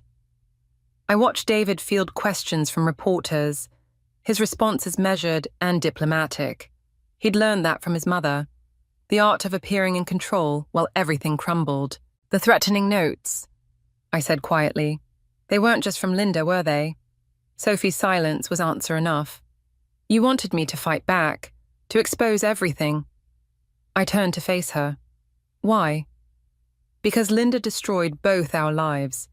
The difference was you had the strength to destroy her back." She smiled sadly. "I just needed to give you a push." Across the street, the courthouse doors opened. Linda emerged between officers, her designer suit replaced by prison orange. Our eyes met briefly. In that moment, I saw something I never expected: respect. "Mrs. Martin," a reporter shouted, "any comment on the allegations that you orchestrated your husband's death?" Linda's mask slipped for just a second. It was enough. "Some secrets stay buried," Sophie murmured, "for everyone's sake." My phone buzzed again. A text from David. "She asked for you, one last time." I deleted that message too. "What will you do now?" Sophie asked. The answer came easier than I expected. "Live, without looking over my shoulder, without playing anyone's games but my own." "And the Martin family?" "Isn't my family anymore." I handed her back the untouched coffee. "Neither are you." She nodded, understanding the finality in my voice. "For what it's worth, I'm sorry. Not for helping bring Linda down, but for lying about who I was. We're all liars, Sarah. Some of us are just better at admitting it." I turned away as Linda was escorted to the prison transport, her head still held high. The reporters surged forward, but David and Mia were already retreating into their waiting car. The Martin family's final act played out on the courthouse steps. My own car waited around the corner, packed for a trip with no fixed destination. On the passenger seat lay one last note, not threatening this time, but revealing. Linda's handwriting, delivered by her lawyer this morning. "You were the daughter I should have had. Remember that when they tell you my story." I crumpled the note and let it fall. The past could keep its own secrets now. The engine started with a quiet purr. In my rearview mirror, I caught a final glimpse of the courthouse, of David watching me leave, of Sophie standing alone on the steps, all the players in a game that had consumed years of our lives. But games end, players walk away. And sometimes winning means knowing when to stop playing. I pulled into traffic, leaving behind the echoes of revenge and the ghost of what could have been. The road ahead was clear, unmarked by threats or manipulation. For the first time since I'd married into the Martin family, I felt truly free. Not from the consequences, those would follow us all, but from the need to make anyone pay for them. Sometimes the best revenge isn't about destroying your enemies or protecting yourself. It's about choosing to write your own story, even when others try to hold the pen. I drove on, letting the city fade behind me, carrying only what I needed: the truth, my freedom, and the knowledge that some victories come not from what you take, but from what you choose to leave behind.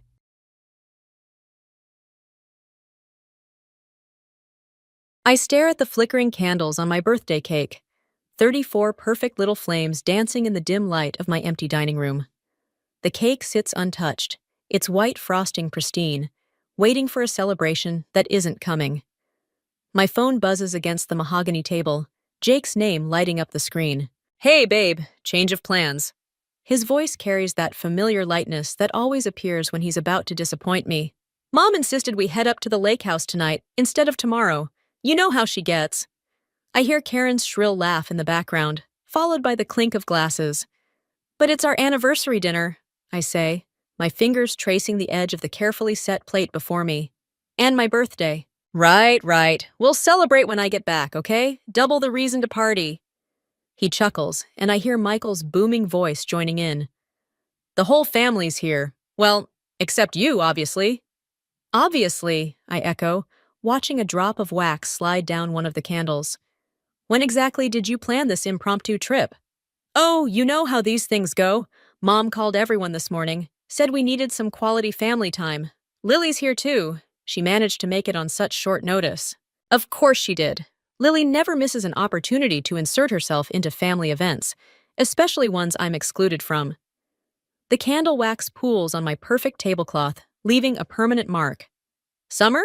You still there?" "I spent 3 days preparing for tonight," I say quietly. "The cake, the dinner, everything." "Come on, don't be like that. You know family comes first." There's an edge to his voice now, that warning tone he uses when I'm not being reasonable enough. More laughter erupts in the background. Karen's voice carries through clearly. "Jake, darling, we're opening the champagne." "Listen, I've got to go. We'll talk tomorrow, okay? Love you." The line goes dead before I can respond. I sit there, staring at my phone, at the carefully arranged place settings, at the expensive wine I'd bought for the occasion. The silence in the room feels heavy, suffocating. My mother, Rebecca, warned me about this when I married Jake. "That family has their own gravity," she'd said. "They'll pull him back every time, and you'll be left orbiting on the outside." I didn't believe her then. I thought our love would be different, stronger. But here I am, alone on my birthday, on my anniversary, while my husband celebrates with his family at their lake house, a celebration they planned specifically without me. The candles have burned halfway down now, hot wax dripping onto the cake I spent hours decorating. Each drop feels like another small betrayal, another moment I've wasted trying to be good enough for them. My phone buzzes again, a text from Lily. "Sorry you couldn't make it. Don't worry, I'll take lots of pictures." Something snaps inside me. I stand up slowly, picking up the cake with both hands. For a moment, I consider throwing it against the wall, watching it explode in a satisfying display of destruction. Instead, I walk to the kitchen, my steps measured and calm. I open the trash can and drop the entire cake inside, candles and all. The flames sputter out in the darkness, leaving only thin trails of smoke rising from the bin. This is the moment I decide, really decide, that things need to change.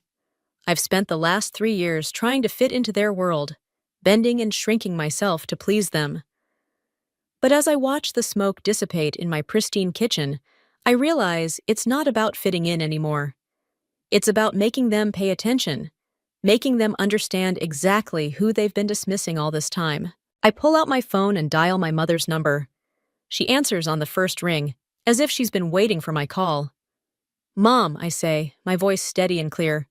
"I need your help with something." The morning after my ruined anniversary, I find Karen in my kitchen, reorganizing my cabinets. She doesn't look up when I enter, just continues shifting my carefully arranged spice rack into what she deems a more sensible order. "I thought you were at the lake house," I say, gripping the doorframe to steady myself. "Oh, Summer dear, Jake mentioned you were upset last night, so I came to help sort things out." She slides my grandmother's antique serving dishes to a lower shelf. "These really shouldn't be displayed up high. They're not special enough." My throat tightens. Those dishes were my grandmother's wedding gift to me. I prefer them where they were. "Nonsense. You need to learn how proper homes are organized." She turns, finally looking at me with that practiced smile. "Speaking of proper, I noticed you still haven't replaced those dated curtains in the living room. I've brought some catalogs from my designer." The front door opens, and Jake's heavy footsteps echo through the house. He appears in the kitchen doorway, suit wrinkled from sleeping at the lake house. "Mom, what are you doing here?" "Just helping Summer understand how things should be done." Karen pats my cheek as she passes. "She needs guidance, dear. You can't expect her to know these things, given her background." I watch Jake's face, waiting for him to defend me. He just loosens his tie and heads for the coffee maker. "Thanks, Mom. Summer does struggle with some of the finer points." The betrayal stings worse than yesterday's phone call.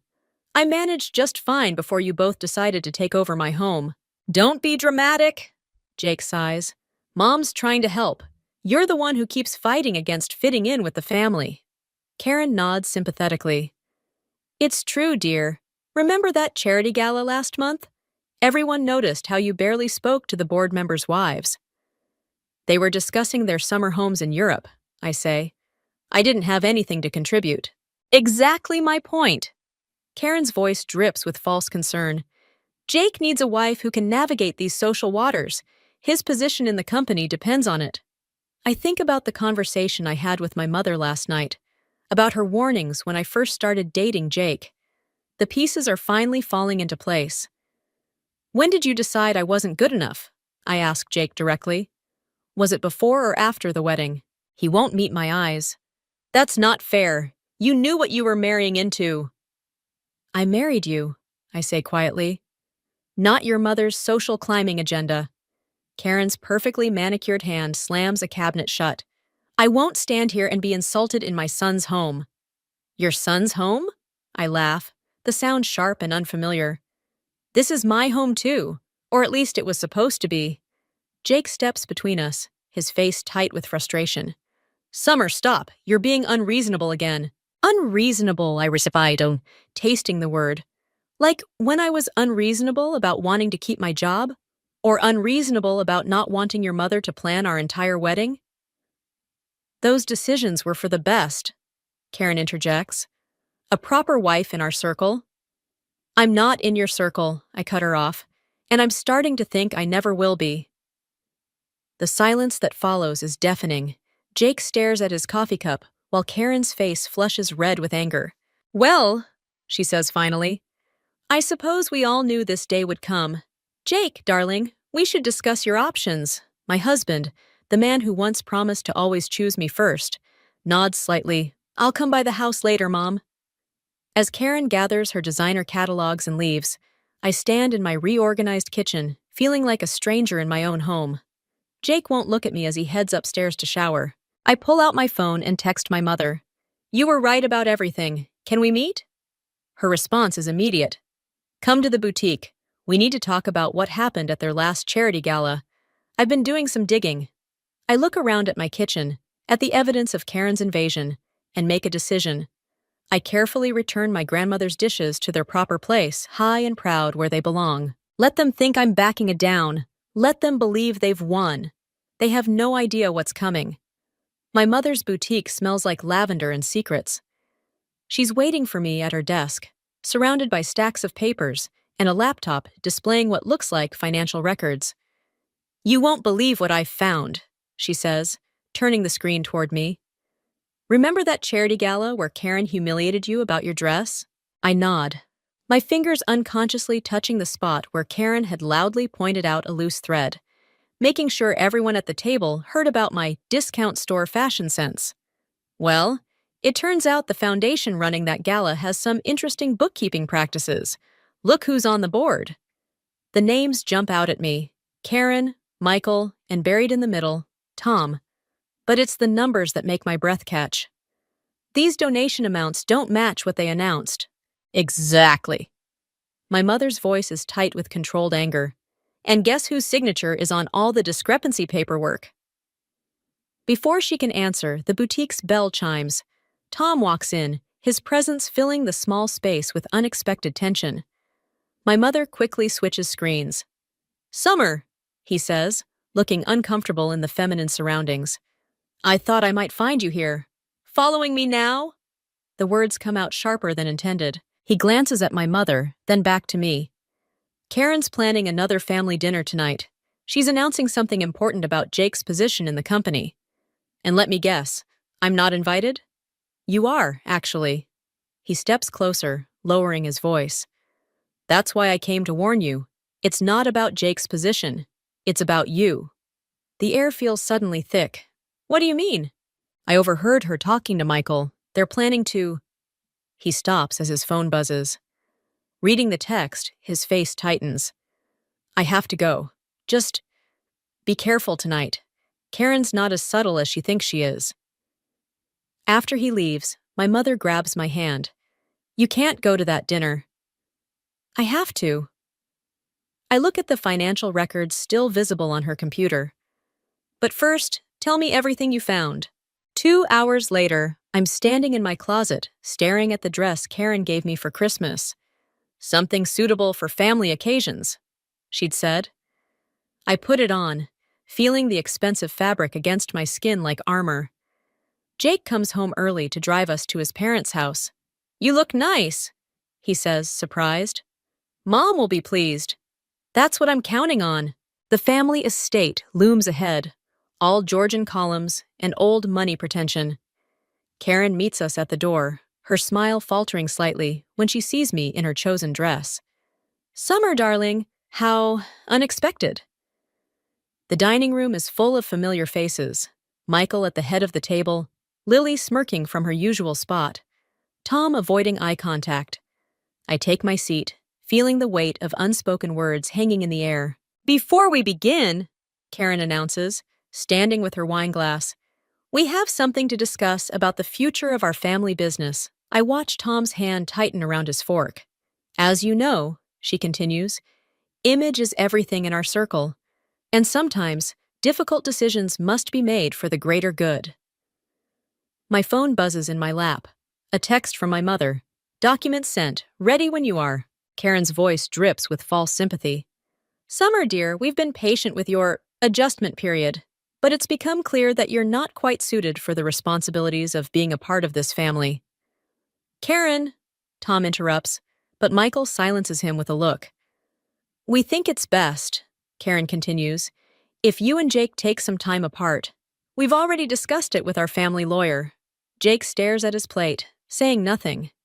Lily's smirk grows wider. I stand slowly, feeling everyone's eyes on me. That's interesting timing, Karen, because I've just been discussing some things with my lawyer, too. I pull out my phone, opening the documents my mother sent.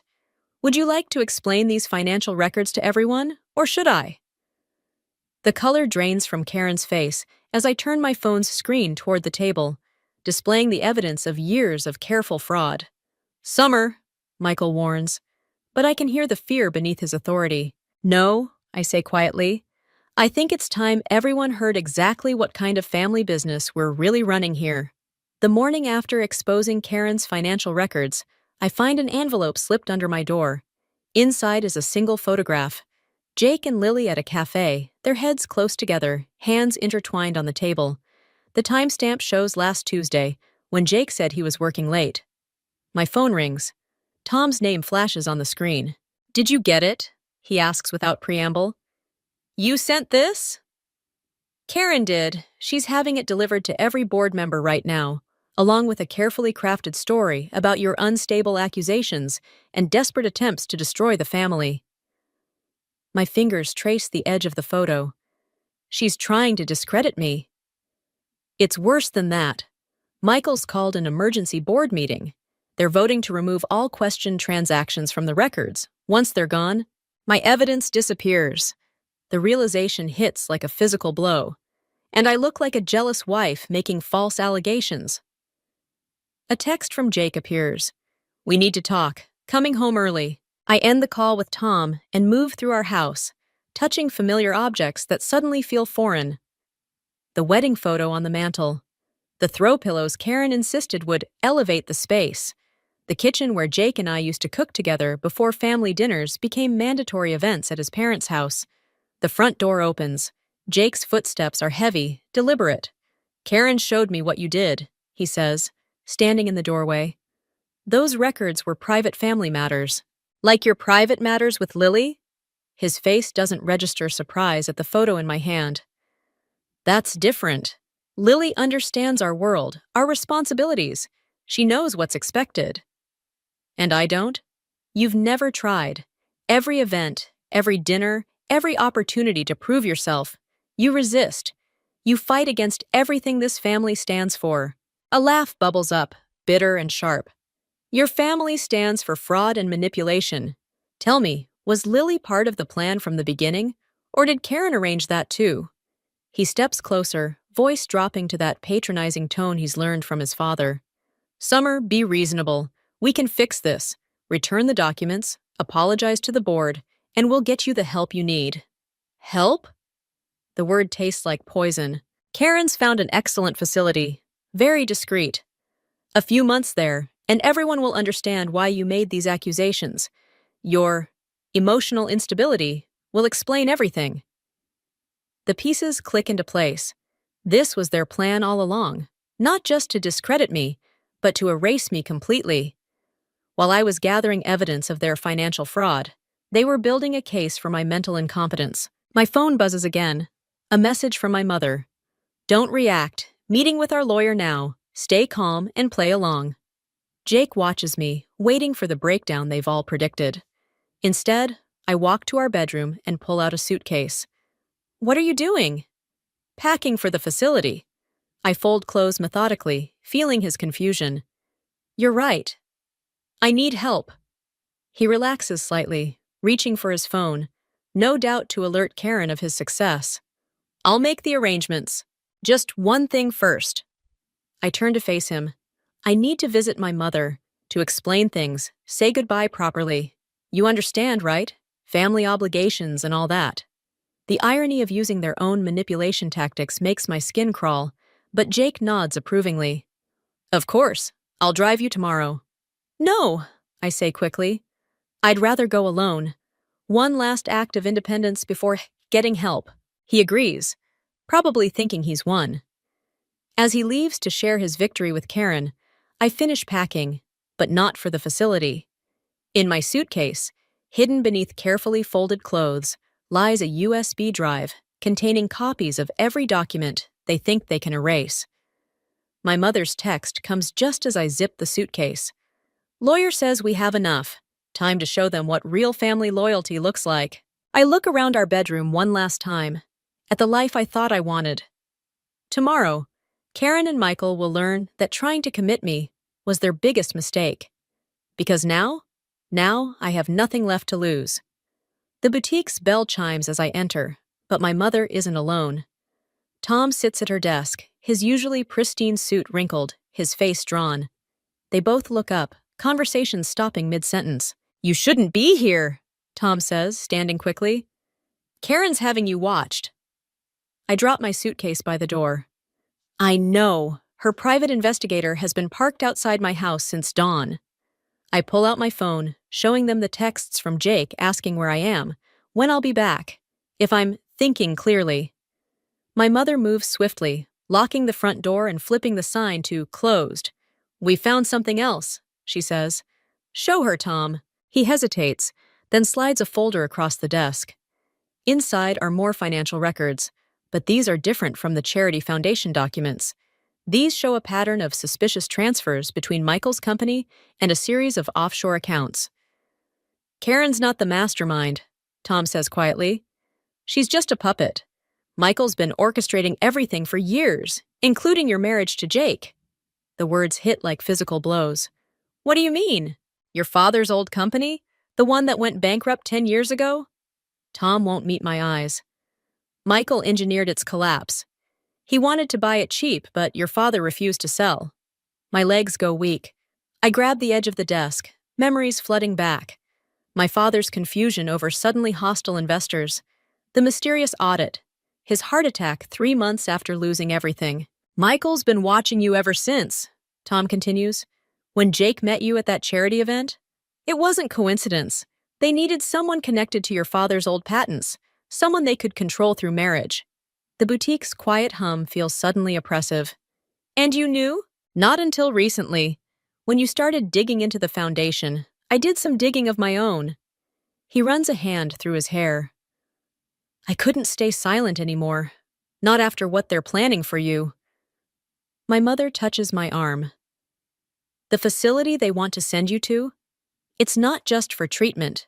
People who go there, they don't come back the same. Michael has connections there, influences the treatments. A car door slams outside. Through the window, I see Lily stepping out of her Mercedes, phone pressed to her ear. She's calling Karen, Tom says urgently. You need to leave, now. But I don't move. Years of manipulation, my father's death, my carefully orchestrated marriage, it all crystallizes into a single, clarifying moment of rage. No, I say, my voice steady despite the trembling in my hands. I'm done running. I pull the USB drive from my pocket, the one containing copies of the Foundation documents. How long would it take to add these new records to what we already have? Tom glances nervously at the window. Minutes, but... Do it, I turn to my mother. You still have that list of board members' private emails? She nods, understanding lighting her eyes. And the press contacts. Lily's heels click on the sidewalk outside. Tom's fingers fly over the laptop keyboard, copying files. Karen and Michael think they can commit me, erase me. I pick up a letter opener from the desk, its weight solid and real in my hand. Let's see how they handle having their whole empire erased instead. Summer, Tom warns, once we do this, there's no going back. Michael won't just try to discredit you, he'll destroy you. I think of my father's confusion in his final days, of Jake's betrayal, of the years stolen from me by their schemes. He can try. The bell chimes. Lily stands in the doorway, her smile sharp as a knife. Having a family meeting without us? I meet her gaze steadily. Actually, we're about to send some very interesting emails. Would you like to watch your world burn, or would you prefer to be surprised? Her smile falters. Behind me, Tom presses enter. The sound of multiple emails sending fills the silence, like the first raindrops before a storm. My phone buzzes. Jake again, demanding to know where I am. I text back 3 words. Ask your father. Then I settle into my mother's chair, the letter opener cool against my palm, and wait for the hurricane I've just unleashed. The police cruiser's lights flash silently outside the boutique as Michael strides through the door, flanked by 2 officers. Karen follows, her face a mask of concerned motherly worry. Behind them, Jake hesitates in the doorway, unable to meet my eyes. That's her, Michael says, his voice steady and reasonable. My daughter-in-law. We're very concerned about her mental state. I stay seated in my mother's chair, the USB drive heavy in my pocket. Tom stands rigid by the window, while my mother moves protectively closer to me. Summer. Karen steps forward, hand outstretched. Darling, we're here to help. These episodes of yours, these paranoid accusations. Show them the files, I tell Tom. He reaches for the laptop, but one of the officers moves first. Ma'am, we have a court order. You need to come with us. What court order? My mother demands. Michael produces a document with practiced smoothness. A temporary psychiatric hold. For her own protection, of course, and the laptop and any devices need to be seized as evidence of her disturbed behavior. The second officer approaches the desk. I stand, my fingers curling around the letter opener. Those files prove everything. The fraud, the manipulation, my father's company. You see? Karen's voice breaks perfectly. She's having delusions about her poor father's death. We should have acted sooner. The officer reaches for the laptop. Tom steps forward, but Michael's quiet cough stops him. Remember your position, brother. I look at Jake, silently begging him to speak up, to remember the man he was before his family consumed him. He stares at the floor. Summer, my mother warns, as I back away from the approaching officer. Don't! But I'm already moving, grabbing the laptop and running for the back door. I hear shouts, footsteps, the crack of something falling. The alley behind the boutique is dark with evening shadows. I make it 3 steps before strong arms catch me. The laptop clatters to the ground, screen shattering. Jake's hands grip my shoulders as I struggle. Stop fighting, he pleads. You're only making it worse. Like you made it worse? I spit back. Was any of it real? Or was I just another acquisition for your father's company? Pain flashes across his face. I did love you, but family. Family! I laugh, the sound bordering on hysteria. You destroyed my family. Your father killed mine. The officers approach cautiously, handcuffs ready. Behind them, Michael picks up the broken laptop with gloved hands. The USB drive, I say desperately. Tom, tell them about... But Tom is gone. Through the boutique's back door, I see him slipping away, shoulders hunched. Another betrayal to add to the collection.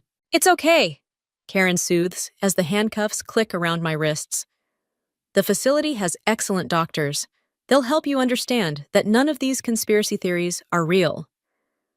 My mother tries to intervene, but Michael quietly reminds her of certain tax irregularities in the boutique's books that could cause problems if she interferes. As they lead me to the cruiser, I see Lily watching from her car, phone raised to record everything. Her smile is triumphant. The emails, I remind myself. They can't stop the emails.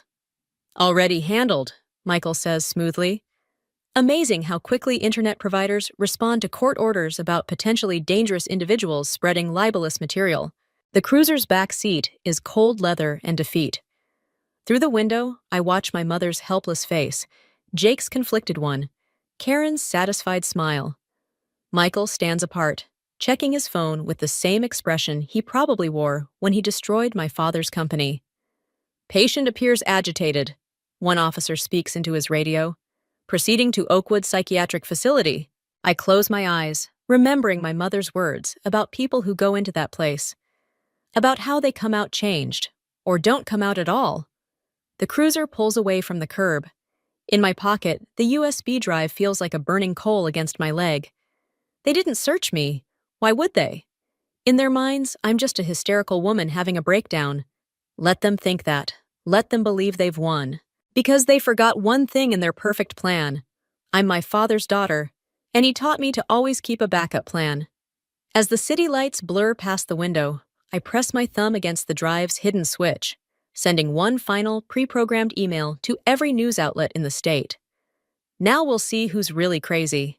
Oakwood Psychiatric Facility looms ahead, all Victorian architecture and manicured lawns that can't quite hide its true nature. The police cruiser hasn't even stopped when Michael's Mercedes pulls up alongside, Karen already stepping out with a thick folder in her hands. The admission papers are ready, she tells the officers. We'll take it from here. That's when the first news van arrives, then another, and another. Michael's phone buzzes. His face, usually so controlled, goes slack as he reads the screen.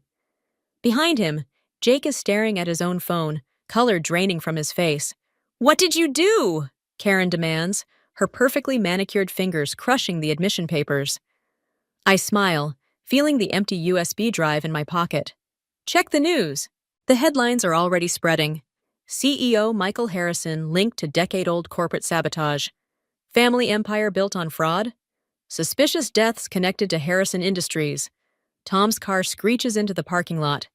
He jumps out, waving documents. Stop! Those commitment papers are fraudulent. I have proof of coercion at the courthouse. The officers exchange uncertain looks. Karen steps forward, her voice honey-sweet. Officers, please. She's clearly orchestrated this desperate attempt to... To what? My mother's voice cuts through as she emerges from Tom's car. To expose how you destroyed her father's company?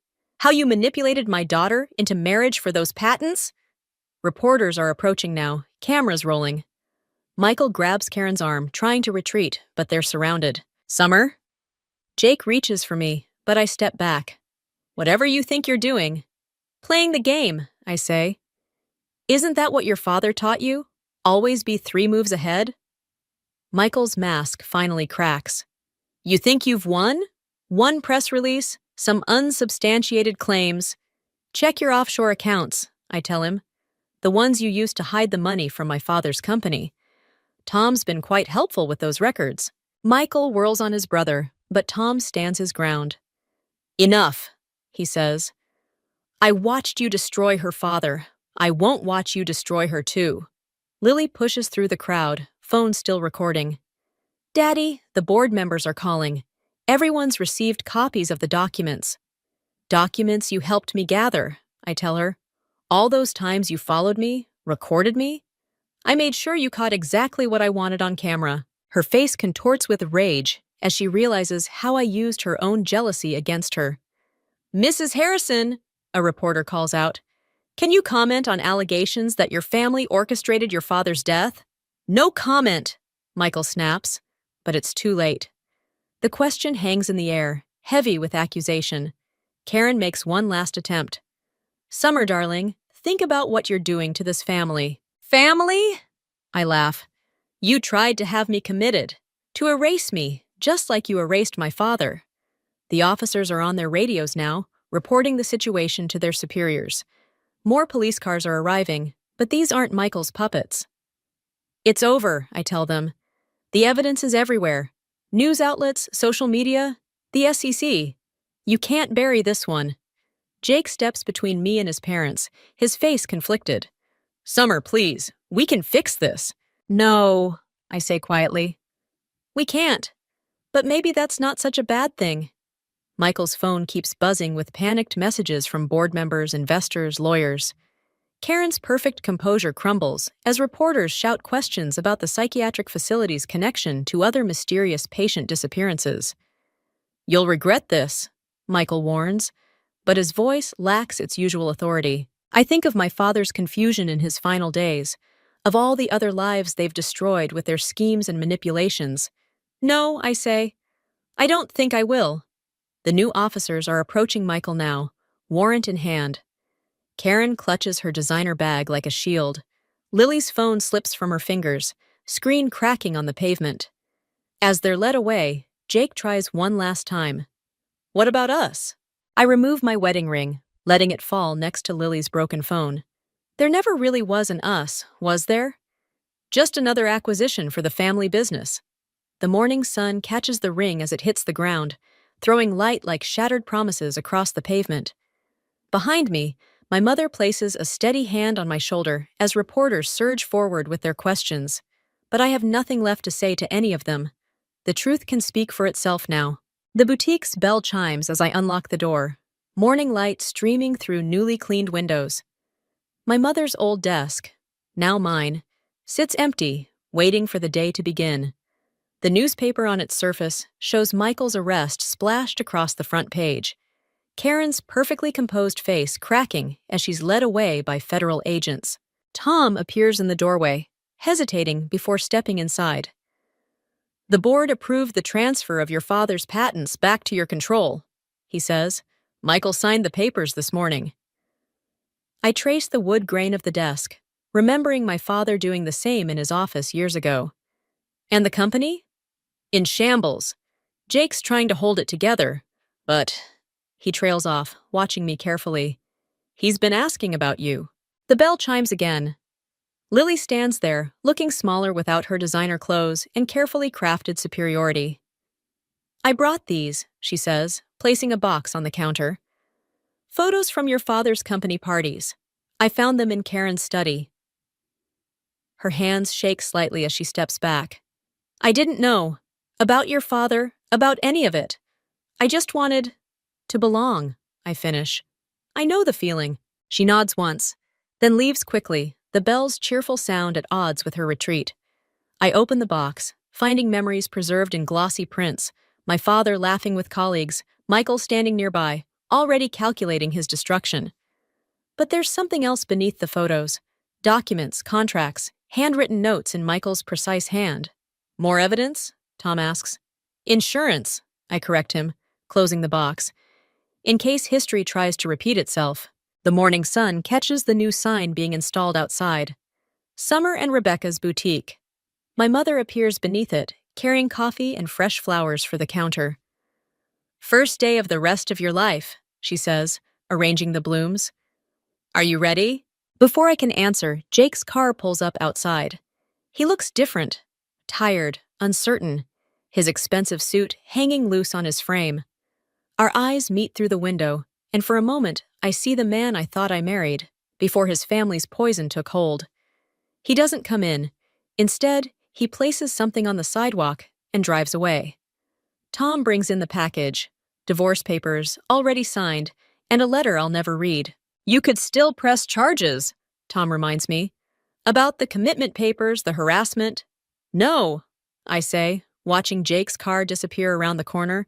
Some prisons don't need walls. My mother touches the flowers, adjusting a bloom. Your father would be proud, you know, not just of the justice, but of how you've rebuilt. The morning light fills the boutique, touching everything with possibility. A young woman peers through the window, admiring a display. Soon there will be customers, orders to fill, a business to run. Normal things, real things, untainted by manipulation and control. We should get ready to open, I tell them, moving behind the counter. The security camera blinks silently in the corner. My own installation, not Karen's. The safe holds copies of every document that brought down Michael's empire, insurance against future battles. Tom lingers by the door. The family lawyers want to discuss settlements, inheritance rights. Tell them to keep it, I say. I have everything I need right here. He nods, understanding what I'm not saying. Some inheritances are poison, some victories Pyrrhic. But as he leaves, I see him stand straighter, freed from his brother's shadow at last. My mother flips the sign to open as the first customer enters. The woman looks around appreciatively, then approaches the counter with a smile. I love what you've done with the place, she says. It feels honest. I return her smile, feeling the weight of the past few months settle into something manageable, like scar tissue protecting a healed wound. The box of photos sits under my desk, a reminder and a warning. The divorce papers wait unsigned, a choice rather than a necessity. The customer browses, my mother arranges flowers, and morning light fills every corner of my new domain. Not everything broken can be fixed. Not every victory feels like triumph. But as I open the register to begin the day's business, I realize some battles are won simply by surviving them, by refusing to become what tried to destroy you. The bell chimes again, and I look up to greet whatever comes next.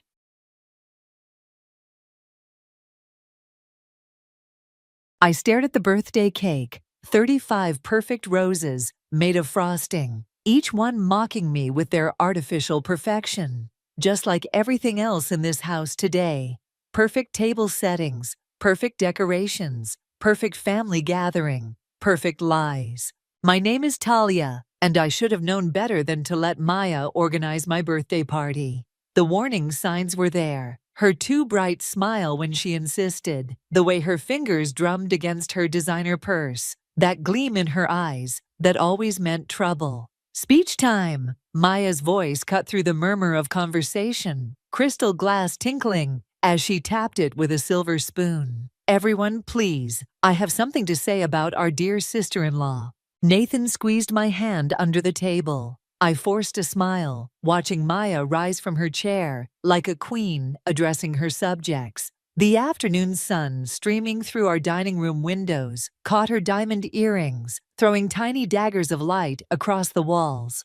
Talia, she began, her voice dripping honey, has been part of our family for 8 years now. 8 wonderful years of what exactly? She paused, tilting her head. I mean, besides being a trophy wife who gave up her dance career to live off my brother's success. The room went silent. I felt the blood drain from my face as 20 pairs of eyes turned toward me. My daughter Lily, only 6 and innocent to the venom in her aunt's words, continued coloring in her book at the kids' table. Maya, Nathan started, but she waved him off. No, let me finish. We've all been thinking it, haven't we? How Talia here preaches family values while hiring nannies and housekeepers. How she claims to be so devoted while spending afternoons at yoga and spa appointments. Logan, Maya's fiancé, shifted uncomfortably in his chair. Even he seemed surprised by this ambush. Diane, my mother-in-law, pressed her napkin to her lips, her eyes darting between us like a spectator at a tennis match.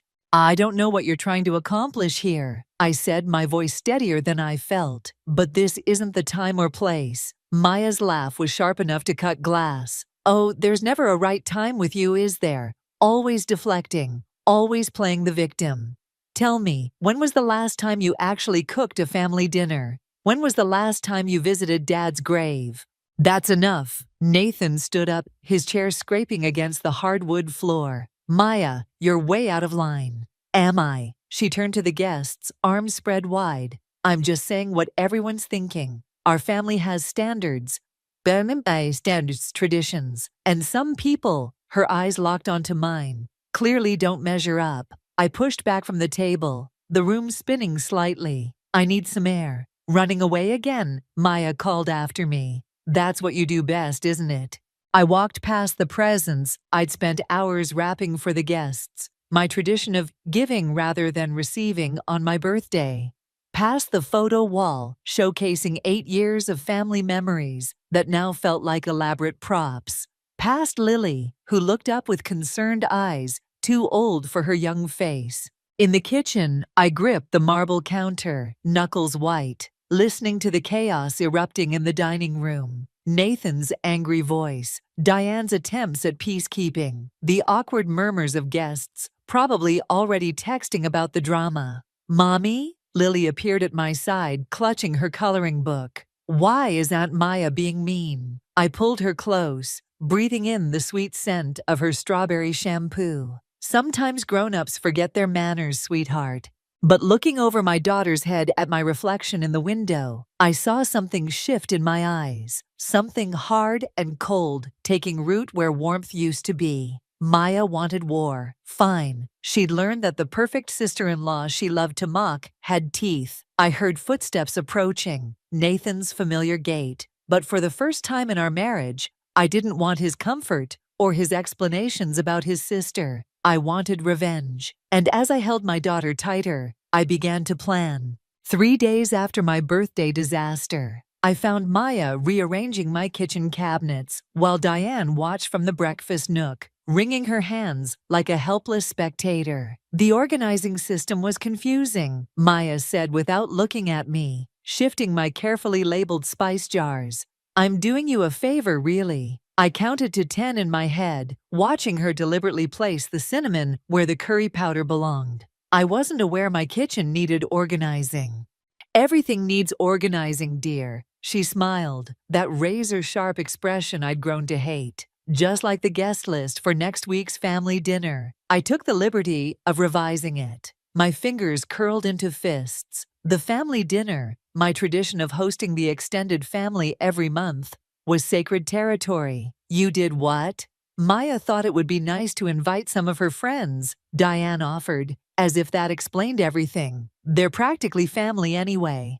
Practically family. The words tasted bitter. Like the friends who watched you humiliate me at my birthday party? Maya slammed a cabinet door. Still playing the victim, I see. This is exactly why the family needs someone who can maintain our social standing. Someone who understands tradition. Nathan won't agree to this, but even as I said it, I heard the uncertainty in my voice. Nathan already agreed. Maya's smile widened. He thinks it's a wonderful idea. In fact, he suggested we make it a monthly rotation. You know, share the hosting duties. The betrayal hit like a physical blow. I steadied myself against the counter, remembering how distant Nathan had been these past few days, avoiding my eyes over breakfast, working late. I should go check on Lily, I managed, turning toward the stairs. Oh, don't worry about her. Maya's voice followed me. I sent her to play with the neighbors. They're much more experienced with children, don't you think? I froze mid-step. You sent my daughter where? Bah. The Hendersons next door. They have 3 kids, all so well behaved. Unlike, I was out the door before she finished, heart pounding. The Hendersons were new to the neighborhood. I'd never even met them. Lily was fine, of course, playing dolls with their youngest daughter while Mrs. Henderson supervised. But the fear, the rage at Maya's presumption, crystallized something inside me. When I returned, the kitchen had been completely reorganized. Diane was gone. Maya sat at my kitchen island, scrolling through her phone like she owned the place. Next time, I said quietly, if you touch my daughter without my permission, it will be the last thing you do in this family. She looked up, surprise flickering across her face, before that familiar smugness returned. Threats now? How desperate. What would Nathan think? What would Logan think about last Tuesday? The color drained from her face. What? I hadn't meant to reveal my hand so soon, but the words slipped out. I'd seen her that day, coming out of the Mercury Hotel downtown. Not with Logan, with someone else, someone whose wedding ring had caught the sunlight as he'd kissed her goodbye. "You're imagining things," she said, but her voice shook slightly. "Am I? Maybe we should ask Logan. He's coming to dinner tonight, isn't he?" Maya stood so quickly, her chair toppled backward. "You're pathetic, you know that? Making up lies because you can't stand that everyone sees through your perfect housewife act. Get out of my house." She gathered her designer bag, hands trembling. At the door, she turned back. "This isn't over." "No," I agreed. "It's just beginning." After she left, I surveyed my ransacked kitchen. Every cabinet reorganized to Maya's specifications. Every family photo slightly askew. Small, petty acts of warfare. My phone buzzed. Nathan, asking if I'd seen Maya today. Asking if everything was okay. I stared at his message, thinking about his quick agreement to change our family dinner traditions. About how easily he let his sister walk all over our lives. I didn't reply. Instead, I opened my laptop and typed Mercury Hotel into the search bar. If Maya wanted to play games, fine. But she'd learned that some people play to win. In the distance, I heard Lily's laughter as she played outside. The sound that usually warmed my heart now styled my resolve. I had a family to protect, and I was done playing nice. The Mercury Hotel's security footage played on my laptop screen. Grainy, but clear enough. Maya entering through the side door at 2:15 p.m. Maya leaving at 4:45 p.m. Between those timestamps, a story unfolded that could destroy her carefully constructed world. I'd spent a week tracking her movements, piecing together her secrets. The man she met wasn't just any married man. He was Logan's business partner. The irony might have made me laugh if I wasn't so disgusted. My phone buzzed. Logan's name appeared on the screen. "Can we meet?" His voice sounded strained. "Alone. It's about Maya." The cafe we chose sat on the edge of town, far from our usual social circles. Logan was already there when I arrived, his usual polished appearance slightly disheveled. "I know what you've been investigating," he said without preamble. "About Maya and James." I stirred my untouched coffee. "How long have you known?" 3 months. He laughed hollowly. "I hired a private investigator after I found suspicious transfers in our company accounts. Turns out Maya and James have been embezzling funds together." The revelation hit like a thunderbolt. This wasn't just about an affair. It was about money, power, the very things Maya accused me of chasing. "Why tell me this, Bamin?" Logan leaned forward. "Because Maya's planning something big at the charity gala next week. Something to completely discredit you in front of everyone who matters. I thought maybe you deserved a warning." "How generous of you." My voice dripped acid. "And this has nothing to do with protecting your own interests.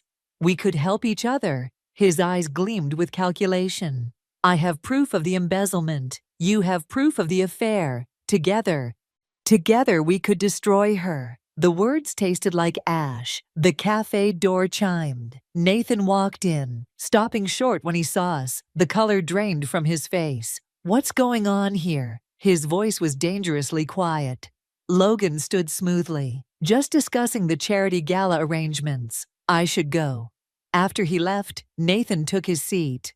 "Want to tell me the truth? Like you told me the truth about changing our family dinner traditions." The words escaped before I could stop them. "That's different. Maya is family. And what am I?" His silence spoke volumes. That evening, I sat in our bedroom reviewing the security footage again when Maya called. Her voice was silk over steel. "I saw you with Logan today. Funny, I saw you with James last week." A sharp intake of breath. Then, "You have no idea what you're dealing with." "Actually, I do. $3 million worth of ideas, transferred through offshore accounts. Does Logan know how much you've stolen?" The line went dead. Minutes later, my phone exploded with notifications. Maya had posted old photos from my dancing days. Private photos, somehow stolen from my password-protected cloud storage. Photos that, taken out of context, painted a very different picture of who I was. The comments started rolling in, whispers, judgments, the carefully crafted reputation I'd built crumbling with each new share. Nathan burst into the room. "What the hell is this? Ask your sister." I kept my voice steady, though my hands shook. "Ask her about the Mercury Hotel, about James, about the money." "What money? What are you talking about? Your perfect sister is a thief and a liar." I turned my laptop toward him, showing the footage. "And now she's trying to destroy me because I found out." He stared at the screen, his world visibly shifting. "This can't be real." It is, and there's more." I pulled out the financial records Logan had sent. "Much more." Lily's voice drifted up from downstairs, singing to herself as she played. The sound crystallized everything. What I stood to lose, what I needed to protect. "I'm going to the police," I said quietly. Nathan grabbed my arm. "Wait, she's still my sister." I looked at his hand on my arm, then into his eyes. "And I'm still your wife. Choose wisely, Nathan." As I walked out of the room, my phone buzzed again. A message from Maya. "See you at the gala. Hope you're ready for the main event." I smiled, thinking of the evidence safely backed up in 3 different locations. Maya thought she was orchestrating my downfall, but she'd forgotten one crucial detail. A dancer knows how to turn any stage to her advantage. The charity gala was 4 days away. Let the real performance begin. The charity gala invitation sat on my desk like a loaded gun. 3 hours before the event, and my hands wouldn't stop shaking. Not from fear, from anticipation. Diane appeared in my doorway, her face drawn. "Maya's telling everyone you're having an affair with Logan." I continued applying my lipstick, the red as sharp as a warning. "Is she now? She has photos of your meeting at the cafe." Diane's reflection joined mine in the mirror. "Nathan's devastated. Nathan knows exactly why I met Logan." The lipstick clicked shut with finality. "The question is, do you know what your daughter's really been up to?" "I found something," Diane whispered, pulling out an old leather diary. "In Maya's childhood room. I think you need to see this." The diary entries dated back 15 years. Page after page of Maya's obsession with destroying other women's relationships, detailed like battle plans. Women who had what she wanted, women who stood in her way. I wasn't her first target, I was just her most ambitious one. My phone buzzed. A text from Logan. "Maya knows I told you everything. She's planning something tonight. Be careful." "Does Nathan know about this?" I held up the diary. Diane shook her head. "I came to you first. Maybe we should cancel tonight." "No." I stood smoothing down my black evening gown. "Tonight ends exactly as planned." The grand ballroom sparkled with false promises and prettier lies. Maya held court near the champagne fountain, wearing white like she was already a bride. Logan nowhere in sight. Nathan intercepted me at the entrance. "We need to talk."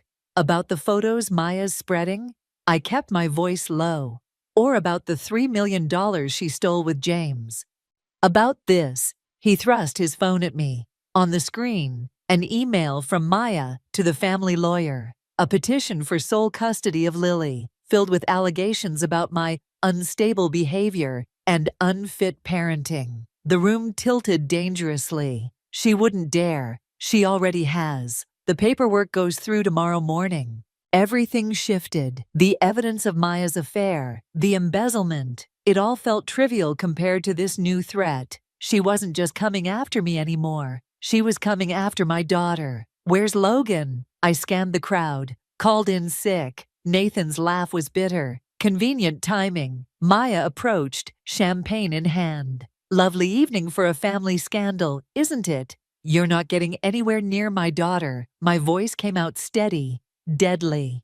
"Oh, but I am." She leaned closer. "And after tonight, everyone will know exactly why you're an unfit mother. James sends his regards, by the way. He's quite good with digital manipulation." The implications that hit me like ice water. They weren't just planning to expose my meeting with Logan. They were going to fabricate evidence of an affair. You really want to play this game? I pulled out my phone. Because I have the real hotel footage, the real financial records. Boss said. One call to the police. Go ahead. Her smile turned razor sharp.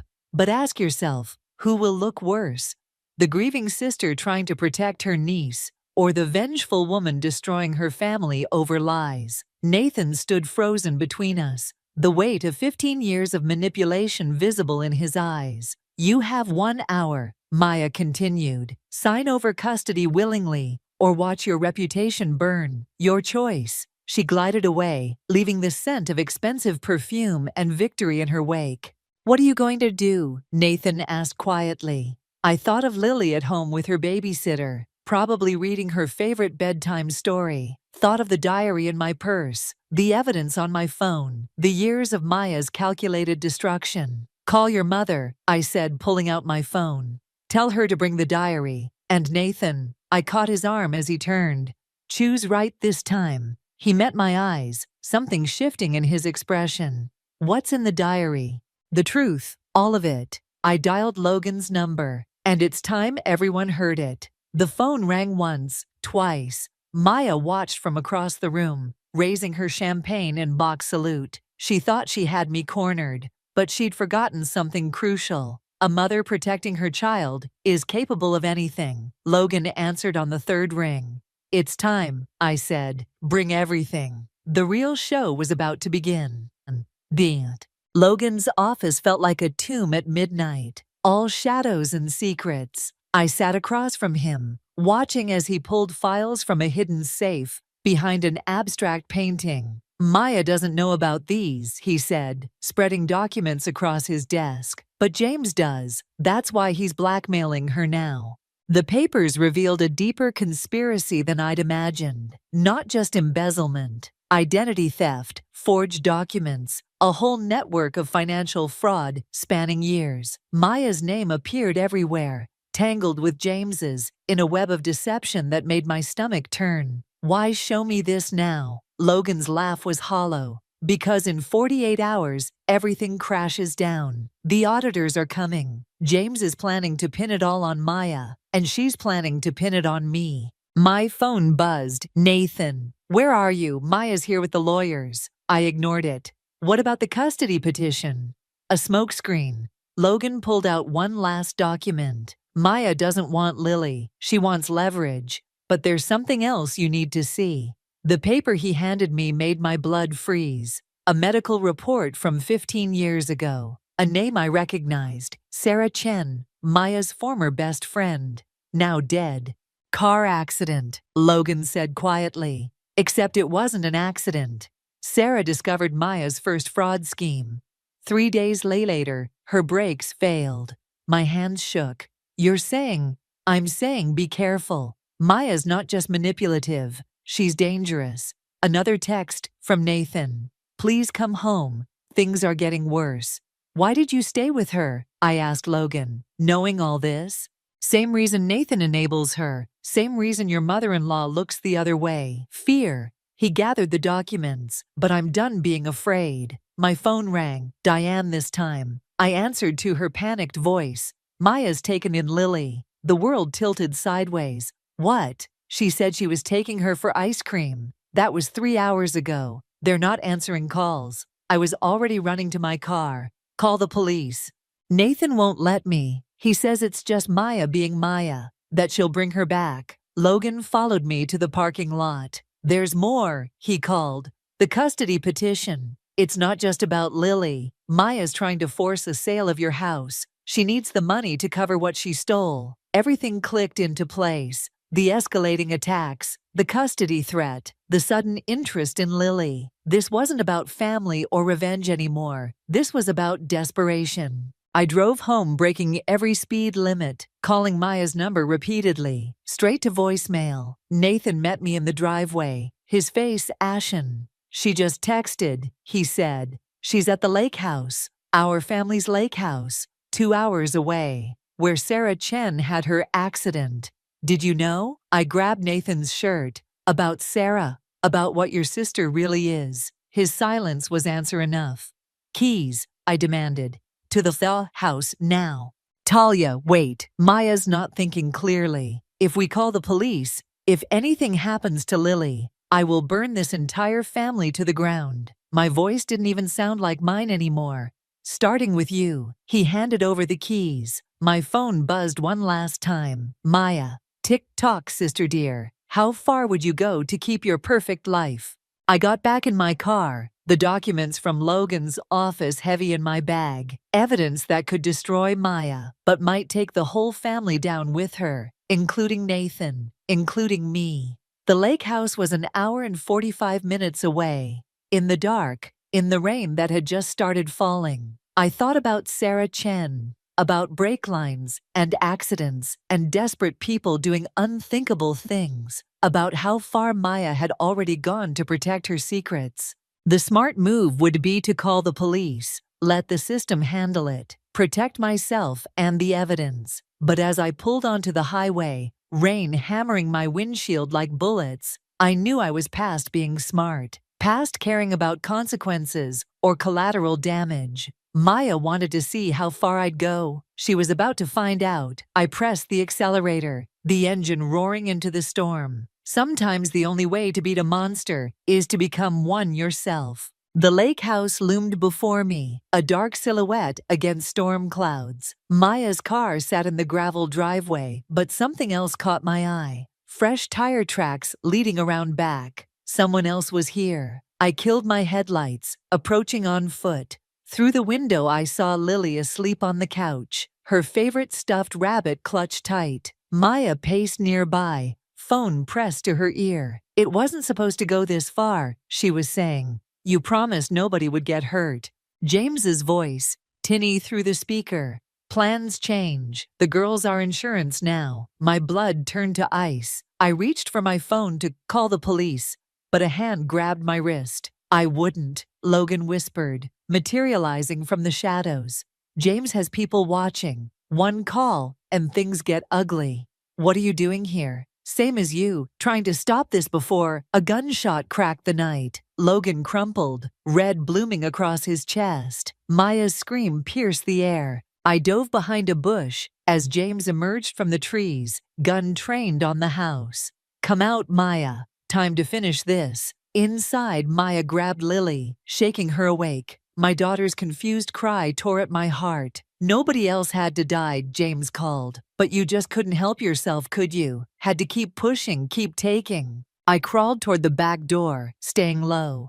Logan lay motionless, his blood black in the moonlight.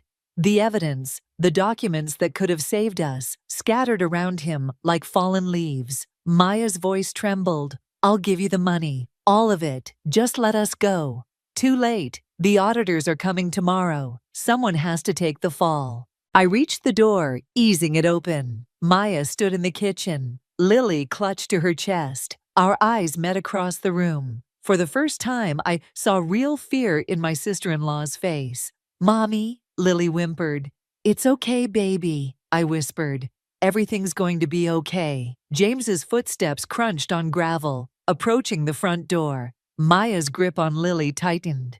Give her to me, I mouthed. She shook her head, tears streaming. He'll kill us all. The front door handle turned. In that moment, I saw everything clearly. Maya's lifetime of manipulation, her desperate need for control, all of it born from the same fear I felt now, the fear of losing everything. I stepped into the light. Let her go, Maya. Talia, don't. The front door burst open. James entered, gun sweeping the room. How touching. The whole family together. Take me, I said. I'm the one who found the evidence. I'm the threat. Mom, no. Lily struggled in Maya's arms. James laughed. Noble, but you're not the one who stole my money. Check your accounts, I said.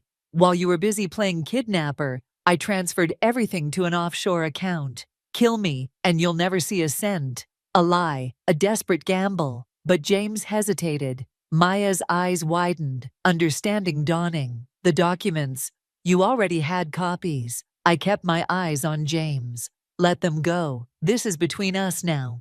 The moment stretched like glass about to shatter. Then Maya moved, shoving Lily toward me and lunging at James. The gun went off. Maya fell. Lily screamed. I grabbed my daughter, shielding her as James turned the gun toward us. But Maya wasn't finished. From the floor, she swept James's legs. They grappled, the gun skittering across hardwood. Run! Maya screamed. I fled with Lily, my daughter's sobs muffled against my shoulder. Behind us, another shot rang out. Then silence.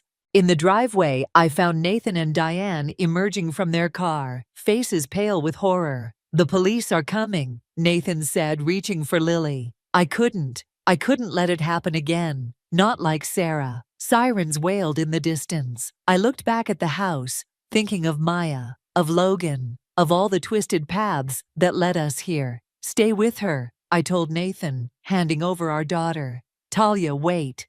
But I was already running back inside, toward whatever nightmare awaited. Because in the end, that's what family does. We face our monsters together, even the ones we created ourselves. The house swallowed me in darkness, and I heard one final gunshot echo through the halls. The hospital corridor stretched endlessly, antiseptic white and accusation. Maya lay in intensive care, tubes snaking from her body, while James lay in the morgue. Logan, miraculously, clung to life in surgery. I sat between their rooms, still wearing clothes stained with their blood, when Diane approached with 2 cups of coffee. The police want statements, she said quietly. Nathan's with them now. Let them wait. My hands wouldn't stop shaking. Did you know about Sarah? Diane's cup clattered against the saucer. I suspected. Maya changed after that accident, became harder, but I never had proof. And you stayed silent. Like you're staying silent now? Her voice carried an edge I'd never heard before. About what really happened in that house? The final moments played through my mind. Maya and James struggling for the gun. Me finding Logan's phone, still recording everything.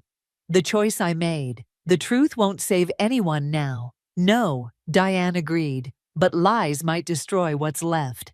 A doctor emerged from Maya's room. She's asking for you. Maya looked smaller somehow, stripped of her designer clothes and perfectly styled hair, her eyes fixed on me the moment I entered. Did you do it? She whispered. Delete the recording. I pulled Logan's phone from my pocket. The evidence that would prove Maya shot James in cold blood, not self-defense. The truth that would send her to prison instead of being hailed as a desperate victim protecting her family. Why did you come back? She asked. After everything I did. Because you saved Lily. I put her in danger in the first place. Yes, you did. Silence stretched between us, heavy with 15 years of rivalry and resentment. I never meant, Maya's voice cracked. It wasn't supposed to be like Sarah. James said he'd just scare her, make her back off. But then, the brakes failed. I couldn't stop it. Couldn't stop any of it. The lies just kept growing. I thought of my own lies, my careful plans for revenge, how easily they'd spiraled into this nightmare. The police found documents at the lake house, I said. Financial records. They'll have questions. Logan's records? A bitter laugh turned into a cough. He was always the careful one, keeping evidence against everyone. Not everyone. I held up his phone. Just the ones he couldn't trust. Maya's monitors beeped steadily, counting heartbeats of decision. I wanted your life, she whispered. Your perfect marriage, your beautiful daughter, the way everyone loved you so easily. I thought if I could just break it apart. It was never perfect.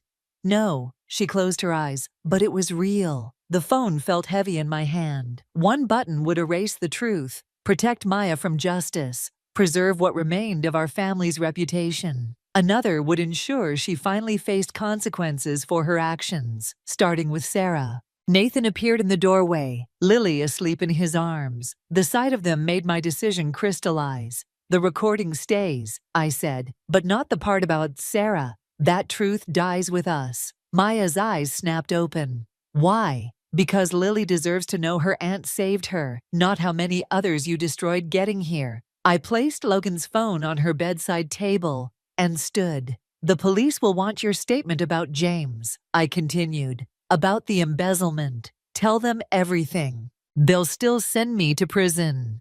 Yes, but not for murder. I turned to leave, but Maya's voice stopped me. I'm sorry for all of it. I know. I looked back one last time. So am I. In the hallway, Nathan waited. The doctors say Logan's out of surgery. He'll make it. Good. I took Lily from his arms, breathing in her sweet, innocent scent. Let's go home. What about Maya? What that? I thought of the recording, of Sarah, of all the twisted paths that led us here. She'll face what's coming. We all will. As we walked out of the hospital, dawn broke over the horizon. The night's shadows retreated, but I knew some would always remain, hiding in the corners of our family's history. Sometimes revenge isn't about destroying your enemies. Sometimes it's about letting them destroy themselves while you walk away, carrying the weight of truths better left in darkness. The courtroom emptied slowly, murmurs and whispers trailing in everyone's wake. Maya's sentencing had been swift. 5 years for financial fraud. The truth about Sarah Chen stayed buried, a secret shared between sisters who'd tried to destroy each other. I lingered, watching Maya being led away. She paused at the door, turned back. Our eyes met across the emptying room. No words, just a slight nod, acknowledgement of everything gained and lost in our war. Outside, Logan waited by his car. His chest still bore the scars of that night, visible even through his expensive suit. The company's yours now, I said, handing him the last of Maya's signed documents. And what will you do with your shares? His voice carried an edge of curiosity. You could be very wealthy. I thought of the trust fund I'd set up. Maya's stolen millions, redirected to families of fraud victims. I have everything I need. She'll be out in 3 years with good behavior. I know. I met his gaze. Will you be waiting? He smiled, that same calculating smile that once made me trust him. Will you be watching? Always. At home, Nathan sat at our kitchen table, Diane beside him. Between them lay Sarah Chen's old diary. The real one, not the fabricated version I'd let the police find. You knew, Diane said quietly. About Sarah, about everything.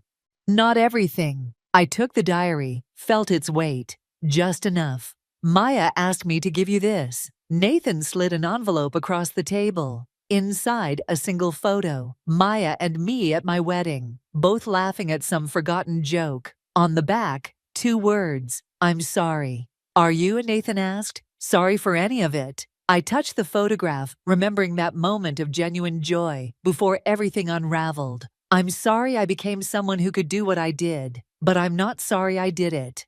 The truth would have destroyed her, Diane whispered. The truth destroys everything, I replied. That's why we bury it. Lily's laughter drifted down from upstairs, where she played with her cousins, Maya's children from her first marriage, now in Diane's care. They knew nothing of their mother's crimes, would remember her only as the aunt who saved them from a bad man at the lake house. Some lies were kinder than truth. Nathan reached for my hand. What now, Sam? Now we live. I squeezed his fingers. And we remember. Remember what? That revenge doesn't heal wounds. It just passes them down. Diane stood gathering her purse.